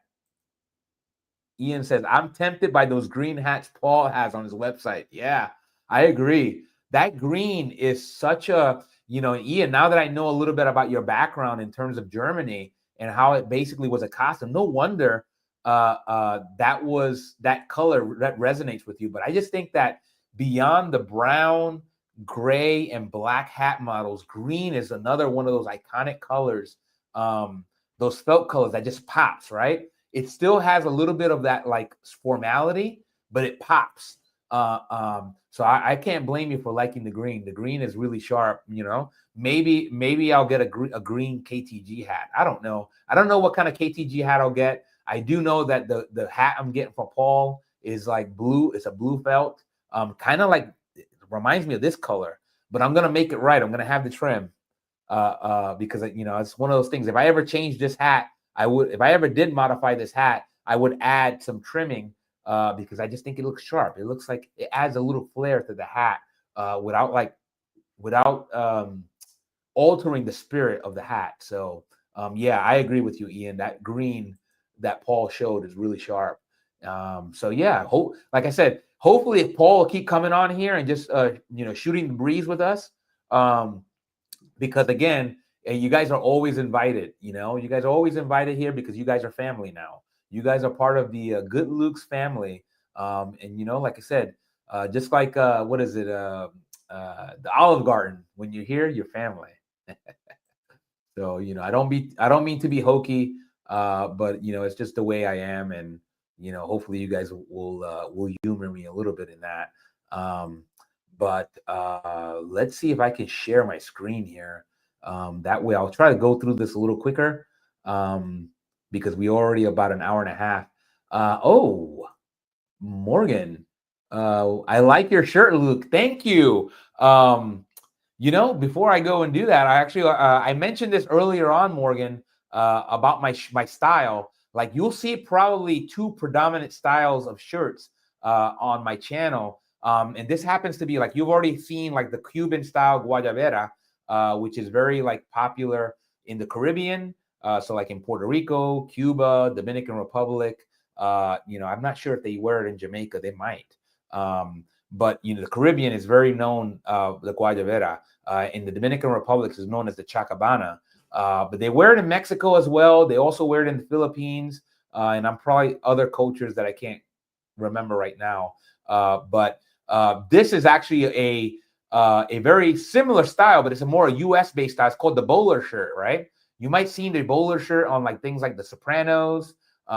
It's a very kind of New York-ish, New Jersey style. A lot of people will call it like a mafia style, but whatever, it doesn't matter. But you guys already know my look is kind of like that style. So these bowler shirts, every time I see them, unless it's something where they're like priced for like $1 million, I'll buy one because I'm like, oh yeah, I don't have that color and I dig it. You never know, and it might be open me up to like a new hat. So thank you, Morgan. I appreciate it. Ian says the problem with ordering from America is the high import duty. Yeah, unfortunately, that's one of those things that I'm not going to get into politics, but you kind of already know where I'm going with this. I mean, this whole tariff business, I don't know, man. Whatever. I'm going to leave it at that. From a business standpoint, from a hat standpoint, I'm just going to say it sucks that we have high tariffs, because now I'm sure Kevin's business is impacted, right? Kevin kind of already alluded the fact that he has certain limitations because his hats come from McGill in Canada. So now people probably have to wait a little bit longer, and who knows? Like, Kevin's kept his prices pretty reasonable. But I don't know how long he can keep doing that if this tariff war keeps escalating. But whatever, you know what? Hopefully the folks that can spare a little bit extra coin can do that still and still support Kevin. Obviously, Paul's in the UK, and that's going to impact his US customers, one of which is going to be me, and hopefully you guys, whoever, you guys in the US. So yeah, we will see. Ian says, cool, Luke is a cool dresser. Thank you. I don't know. I'm sure a lot of people will argue otherwise. Sometimes I like to think I'm cool, but I appreciate that, my friend. Thank you both. You guys are well too kind. If you guys didn't think so, just so you know, if you didn't think I'm a cool dresser, you can tell me that. I will be fine. I said this before, but I say it again. You don't get to be close to 50 and not hear a bunch of things, and have the background that I have. Academic. I've gotten it from academics and also non-academics alike. Where they'll tell me, you know what, you're full of it, Luke. I don't believe a thing you say. I'm like, that's fine. I'm like, that's fine. Agree to disagree. I respect it. And if you don't like my style, that's fine. But hopefully, at least if you don't like my style, hopefully you dig the content. You're like, well, I'm here despite the fact that I don't like what Luke wears or the way he speaks. But yeah, thank you guys. You guys are too kind. So yeah, let me see if I can just. I talked about this, Morgan. You might have missed this earlier, but I'm gonna share my screen so you guys. I talked about Mr. Moose. Morgan, I'll repeat myself. Ian says I tend to be blunt and honest, or I keep mum. Yeah, that's the way to do it, right, Ian? Basically, if you have nothing nice to say, don't say it at all, right? And it's one of those things where I'm like, unfortunately, a lot of people don't take true, don't take that to heart. But yeah, basically, I'm just going to share this photo because this is part of this stream. Besides talking about hats, is a small tribute to Mr. Moose. For those that haven't joined us earlier, Mr. Moose is a chocolate lab that just passed away. Mr. Moose belonged to a gentleman known as RickP on the Fedora Lounge. And Rick is one of our regulars. He's got an amazing hat collection. And RickP was known for posting. He comes from East Texas, and he's known for going out to his backyard and posting photos of himself in his fine hats. And then usually you'll catch, if you're lucky, you'll catch a glimpse of Mr. Moose in the background, just keeping his owner company, keeping Rick company. And unfortunately, what I've come to learn is that Mr. Moose was diagnosed with cancer. And unfortunately, Mr. Moose passed away, I believe, yesterday in the middle of the night. And he's no longer with us. But we'll never forget Mr. Moose. It's the reason why I chose the Mallory Retriever. Hopefully this comes across, but that's why I wore the Mallory Retriever today. Was a nod to Mr. Moose, even though Mr. Moose was a chocolate lab, not a retriever. And Rick yesterday wore this Stetson. He called it his moose hat, and the reason why he wore this Stetson was, my I showed those photos and they didn't come through. But you know what? Let me go back. I had a moment there, right? So this is Mr. Moose. I just didn't notice that I didn't have the pictures up on. So this is Mr. Moose. Mr. Moose passed away yesterday, unfortunately. And Mr. Moose was a fixture on the Fedora Lounge. He was a great dog, obviously very well loved by everybody that saw him. And this happens to be, I think, one of the last photos that Rick shared of Mr. Moose. And I mentioned before about the quote, and I'll get to that soon. But this is Mr. Moose, great dog, missed by everybody. He was every bit beloved as Rick and any of our other members on the Fedora Lounge. So shout out to Mr. Moose. Shout out to Rick P. Shout out to the Fedora Lounge for how we came together to send our condolences to Rick. And then I'll go show you. This is the hat that Rick wore. I believe it was yesterday or today, to kind of honor Mr. Moose. It's basically, he called it his moose hat. And if you want the background, essentially, this is the hat that Rick acquired the day that he learned that Mr. Moose had cancer. Yeah, I agree. Ian says a fine looking hound. Yeah. If you kind of know the chocolate lab, he's widely adored. Chocolate labs are adored everywhere. They just happen to be some of the great companions, four-legged companions that you can get. So this is a little bit of the inside of Rick P's moose hat. It's a Stetson. I don't know what type of Stetson. I can't recall. I don't know. I'm not a Stetson expert. I just wanted to give you a chance to look. Obviously, you can see what kind of fine hat this is by just you can see that felt. You can see that sweatband, and obviously that elaborate logo. I'm sure that's a certain model of Stetson. I just don't know it off the top of my head. But shout out to Stetson. Shout out to Mr. Moose. And I mentioned this quote before, but I'll show it again, just for anybody that has lost somebody they really truly loved. whether it be a four-legged pet or a friend or a family member. This is just a book. I'm not very well read, but this is a book that I happen to read. And if you haven't had a chance to read this book, you owe it to yourself, right? You can see it says Tuesdays with Maury. It's by an author called Mitch Albom, who's actually very well known now. Is just a very great contemporary author. And this is one of his most famous books, I want to say. It's called Tuesdays with Maury. And you can read the cover there. It says, an old man, a young man, and life's greatest lesson. I won't spoil it for you if you haven't read it yet, but definitely check this out. It's a very quick read. And like I said, even a non-reader can appreciate this book. And this happens to be one of the quotes that really hit home. And it says, death ends a relationship. Death ends a life, not a relationship. So it kind of hits home to me. I happened to lose my grandfather before I've ever met him. I lost my grandmother. Luckily, I met my grandma, and and as well as my other grandfather before they passed. But yeah, it's really touching, and I just want to send and dedicate this quote now to Rick, who's still dealing with the loss of Mr. Moose. And yeah, just I'll show you a couple photos of the hat that I wore originally, this Mallory Retriever. This is definitely a photo I did not take. I do not recognize this background.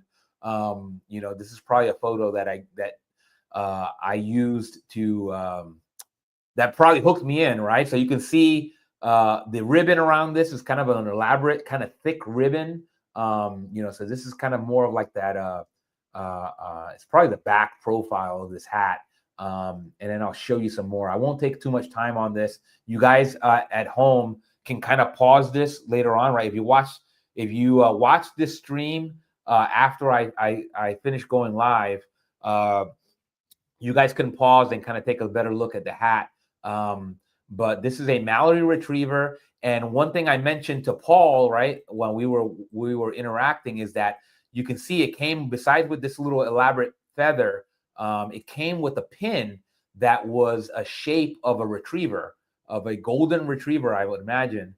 I'm sure there are other types of retrievers, but I believe that the Mallory Retriever is a nod to the golden retriever, but I could be wrong about that. Anyway, that pin, you might not be able to see it very well, but it's in the shape of a retriever. And I don't know if that came originally with the hat. This is a hat probably from sometime in the 50s or the 60s when Mallory was purchased by Stetson, but they still kept the Mallory name. If you recall, sometime in the history, and I'll go over that a little bit later, Mallory was acquired by Stetson, and at some point, Stetson decided that they're going to change the name, and it's no longer going to be Mallory. It's going to be a brand called Mallory by Stetson. So that if you happen to have a Mallory by Stetson, it's probably towards the tail end of ownership by Stetson. They eventually sold the brand, and I'll cover a little bit about that. But you guys know I like the history of these hats. You can see the inside of the hat's not a super remarkable hat in terms of the sweatband, but you can see that Mallory Retriever, right? You can see the dog right here. Immediately when I saw Mr. Moose and I saw the news of Mr. Moose passing, it immediately made me think of the Mallory Retriever. Yeah, Ian says Tuesdays with Maury is also a film with Jack Lemmon. Wow, that's right. I think I forgot about that. Honestly, I don't even know. I might have seen the movie, but now that you mentioned that, Ian, you are like my movie guy, my fellow movie nerd. I'm gonna make sure I download that movie because I want to have that in my collection. I think that's great. It's great that you remind me of that. So again, one of the many reasons why Ian is an asset here to the community. Because at least he's an asset to me because, he's my fellow movie buff. So shout out to Jack Lemmon, a great actor. You might know him from Grumpy Old Men. You might also know him from the original Odd Couple, right? Really, really well honored and like timely actor. Another great one is Glengarry Glen Ross, right? Great movie there. A very star-studded cast. Al Pacino,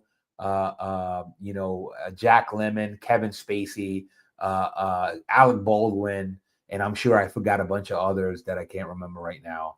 But shout out to all those actors. But yeah, this is the Mallory Retriever, the label. Again, I can't tell you anything else about that specific line. I can tell you that Mallory Premier Quality is one of their higher tiers. I'll get into that a little bit more later, but not extensively because I'm approaching 2-hour mark and I want to respect everybody's time. But this is kind of the sweatband. You can tell like I mentioned before, it has a black sweatband. So it tells me that was like probably leans more towards the 60s than the 50s. But who knows? Somebody else could probably opine on that. So this was made for the M. Schwartz and Company hat shop. Again, I'm not familiar with that hat shop. It's in Poughkeepsie, New York. So for my fellow New Yorkers, that's probably like the upstate area, the upstate New York area. I'm not as familiar with Poughkeepsie, the town, but it is a nice name to say, right? It's kind of like a tongue twister in a way. I don't know. It's a fun name to say, Poughkeepsie. But as far as I know, that's the way you say it, Poughkeepsie, New York. I don't know what REM stands for. I don't think it's the group. I'm pretty sure it's not the group, although that was a great, shout out to REM and some of the fine music they made, like Losing My Religion and all that stuff.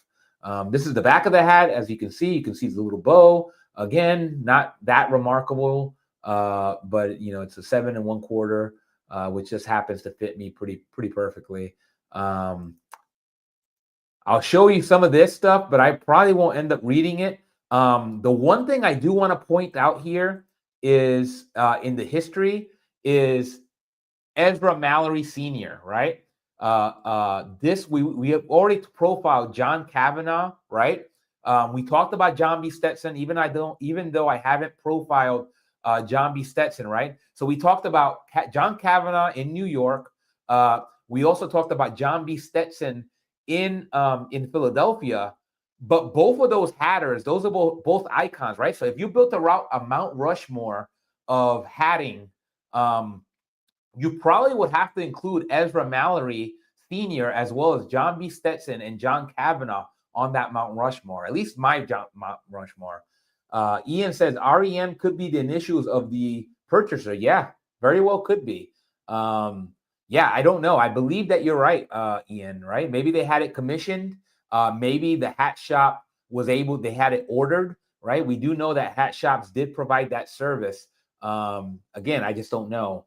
I've had hats that had different acronyms, and you very well could be right, Ian, that it's probably the initials of the initial purchaser.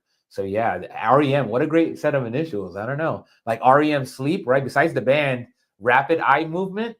Everybody knows that when you have rapid eye movement, well, everybody knows. Maybe you don't know, but I'm telling you, rapid eye movement is a quality of sleep that is correlated with the quality of sleep, right? So our eyes move so rapidly that they look like they're still, but there is rapid eye movement. Anyway, I won't get on that because I'm not an expert. But yeah, what I did want to mention was Ezra Mallory Sr., right? And also, right, we mentioned New York, Philadelphia, but really, I always call New York the hat capital, right? Hat Mecca. But really, Danbury, Connecticut is known as Hat City, right? Hat City. Shout out to Danbury, Connecticut. I don't think I've ever been to Danbury, but they might have a bone to pick with me of calling New York City Hat Mecca because they have every right to claim that they are the hat city in the United States because of, I think, partly due to Ezra Mallory Sr. and Mallory hats. So Danbury, Connecticut, known as Hat City, Mallory hats grew to become one of the earliest hat manufacturers in the U.S., right? So maybe not the earliest, right? There was a hatter called Zadok Benedict, I believe his name was. Okay, you can probably quote me. I don't know if he's mentioned here, but that is widely known and reputed to be the first formal hatter, I believe, in 1780 in the United States. But Zadok, if I'm pronouncing that correct, wasn't a brand. He made hats, but he didn't have a brand. Ezra Mallory and Mallory Hats is probably the first recognizable brand that originated in the United States. So we can attribute that to Ezra Mallory, and we already talked about the power of branding. So that is our roots. If you're in the U.S. Or if you're just a fan of history, U.S. history, this is really the first recognizable brand. So before Hat Corporation of America, before Kavanaugh, before Stetson even, there was Mallory. And, you got to imagine that in that timeline, you had Mallory, then Stetson, and then Kavanaugh, all icons. But, we always respect the originals, right? The original brand, I want to say, was Mallory. And you can see here in the early years, crafted beaver stovepipe hats, producing roughly 12 hats a week and selling regionally and coming to New York by steamboat in 1825. I won't go into a lot of this stuff, but I just want to kind of give a shout out to Ezra Mallory and the rich company and the brand that he created here. I'll just show this. That way you guys can read this at your leisure. So I wanted to kind of just, I'll move on a little bit here. It says here, actor Wallace Reed wore a Mallory hat in promotions for the film Nice People, running ads across major newspapers and magazines on the film's opening day. I'm not familiar with Wallace Reed, and I'm not familiar with the film Nice People, but maybe I will try to get a hold of it just because of the history now that I know it's part of it. We talked about the Mallory and their hat quality designations. Ian says counting in dozens is really ancient way of reckoning. Yeah, I gotta imagine that you're right, Ian. I don't know. I mean, 1823, that's a long time ago. That's even before the Civil War. That was around 1865. And we're talking about pre-Civil War America. And again, who knows? Again, I don't know enough about history to tell you about what was happening in 1823 or even the Civil War. I only know what I've studied in history books. But these were the quality designations that eventually materialized with Mallory hats. So in case my budding vintage nerds that want to learn more about the quality levels, apparently Mallory had a Torino quality. I don't know what Torino means in that respect, but they had a Torino quality, an aristocrat quality. Again, these were two higher end quality levels for Mallory, and they're very well known amongst collectors. You'll see a lot of them on the Fedora Lounge. And they also had a premier quality. It says here that premier quality is also one of the top tier hats, indicating a high level of craftsmanship and material. But I don't know. I mean, I'm looking at this Mallory, and it probably because it's a later Mallory, it probably isn't as quality as some of my other felts, but it's very much a fine hat. And I do like this hat a lot. I think the ribbon in particular is what really got me about this hat, and maybe the feather as well. I noticed that I didn't notice the pin until well after I got the hat. So the pin wasn't what got me, but it was one of those things where I probably kept this hat because of that pin and because of that ribbon. So a little bit more about Mallory. Here you can kind of see here the connection to Stetson. Now, just rest assured, John B. Stetson did not know Ezra Mallory. They lived in kind of different, like John B. Stetson came about way after I probably Mallory either lived or was already well into his advanced years when John B. Stetson was kind of creating his brand. But there is a connection in that in 1946, John B. Stetson acquired Mallory Hat Company, continuing to produce hats under the Mallory brand until 1965 and operating the Danbury plant for other purposes until 1987. That's actually relatively recent in history. So that's actually within my time period. I believe I was like 10 years old in 1987. Goes to show you that that connection there in the branding, right? So John B. Stetson probably was competing with Mallory at some point, but recognized that he wanted to own, right? When we talked about Kavanaugh and how Kavanaugh collected brands, Stetson did the same thing. He acquired Mallory because he knew the value of that brand and the history of that brand, and he took it under the fold. So it says the factories were demolished in 1998. Wow, that's also relatively recent, right? Less than 30 years ago. And the site became the subject of redevelopment efforts in Danbury due to environmental contamination like mercury and asbestos. We talked about mercury and its history, kind of tainted history in the hatting world, right? Right. We were talking about that. Next year, we'll mention that probably a little bit soon. Today, vintage Mallory hats, advertising materials, boxes, and related memorabilia remain collectible, often found on platforms like eBay and Etsy. Mallory hats were regarded as high-quality classics. Men's fedoras and Homburgs were once staples of daily elegant attire. Modern hat enthusiasts still reference Mallory's legacy, many mentioning Stetson's use of water-resistant treatments in its later era hats. So yeah, and then it gives you, this is all Chat GPT, so you can kind of see some of the history here. Again, I won't go into all of it, but before I kind of close this out, I wanted to share something. Remember, we talked about the fact that I am a member of the Fedora Lounge, right? Just like Mr. Moose and RickP were staples. There was a descendant of Mallory that found his way onto the Fedora Lounge. So I dug this up from the Fedora Lounge, so you guys can kind of see here. And then I'll just read this for you. I'll try to blow this up a little bit here so you can see. Hopefully you guys can see it. But I'm going to read this from a gentleman who posts by the name Mallory. And I'm going to read this right for you here. It says, I too have been lurking for some time, right? My hat collection is pathetic, but I do enjoy seeing the incredible examples on here. I do have an interesting family picture I will share. I am the guy on the far right. So this gentleman, Mallory, is who appears here on the right in this photo. This series is the oldest males in each generation from my father's side. The first on the far left is Ezra Mallory. So right, we just talked about Ezra Mallory, who appears on the Mount Rushmore. Look at all these generations. Oh my God, this is like, I feel like I'm touched. Just the fact that that this gentleman thought to share this and actually owns this, right? Who wouldn't want to have something like this hanging on their wall, let alone share it with the world? So he happened to go onto the Fedora Lounge and shared and saw all the people admiring his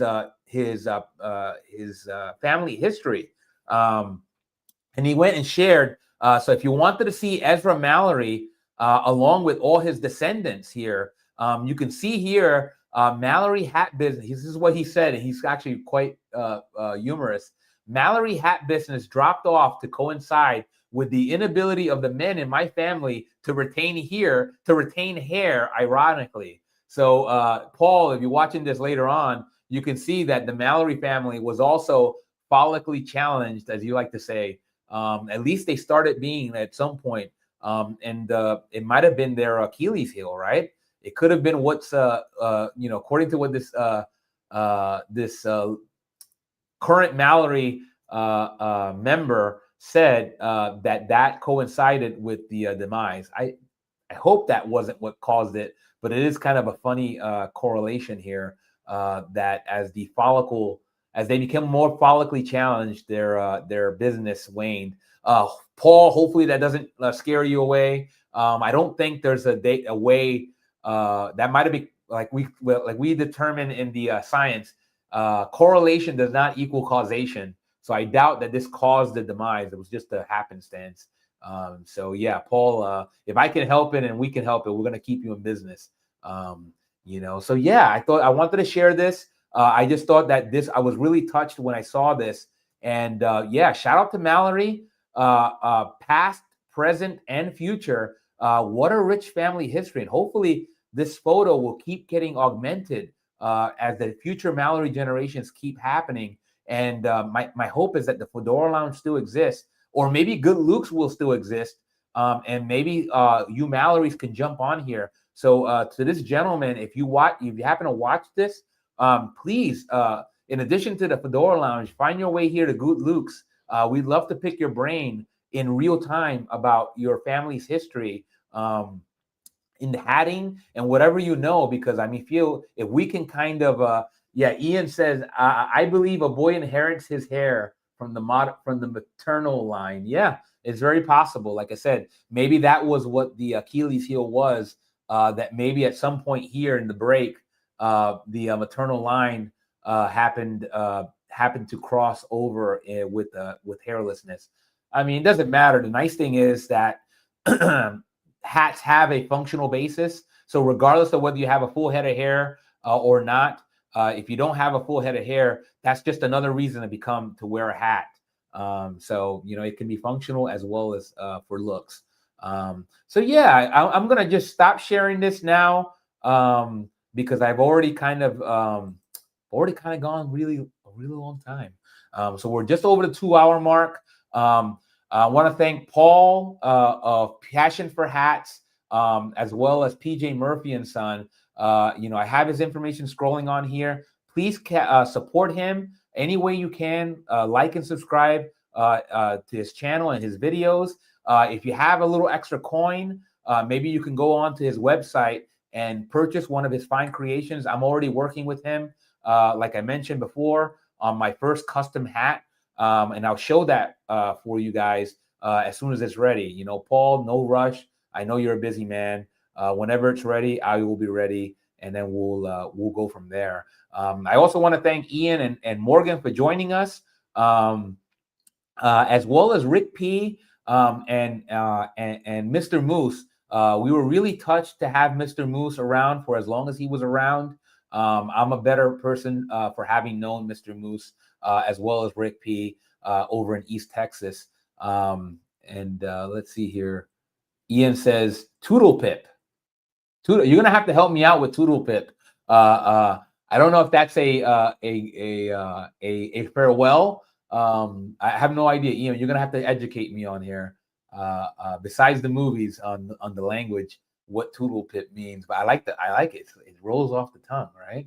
Toodle Pip. I feel like it's a way without knowing of saying goodbye, or maybe it's a thing of like it's like saying darn. Toodle Pip.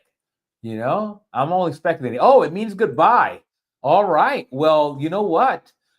Speaking of goodbyes, I'm gonna close this out here. I'm gonna just say besides Toodle Pip. And I'm just going to say, obviously, we're at 30 something subscribers here. I definitely want this channel growing, but even if we don't grow and you choose not to like or subscribe, that's all fine. Even if it stays this way, I am, Ian says it's from French. All right. Wow. I feel a little more cultured now. Thank you, Ian. Ian, you are one of my main guys because you add a flair here, and I learn a lot from you. So keep it up. I don't change that. I love it. I love learning. So yeah, for you guys at home, regardless of whether you find this, you were in this live stream or you find this later on, definitely hit the like and subscribe if you'd like. To help to keep the channel growing. It helps me out with the algorithm and keeps me energized in terms of bringing you guys more guests like Paul and more content like like you've seen today. I just want to have an exchange, right? I had a straw man of talking about Mallory, but then Paul showed up and we just went and shot the breeze, like we like to say here in the United States. So regardless of whether you do that, what I'm going to ask you to do, and this is I'm a little bit more firm on this, is if you could just do me one little favor, and that's stay hatting, my friend. Okay? You have a great day, and until the next one, ciao.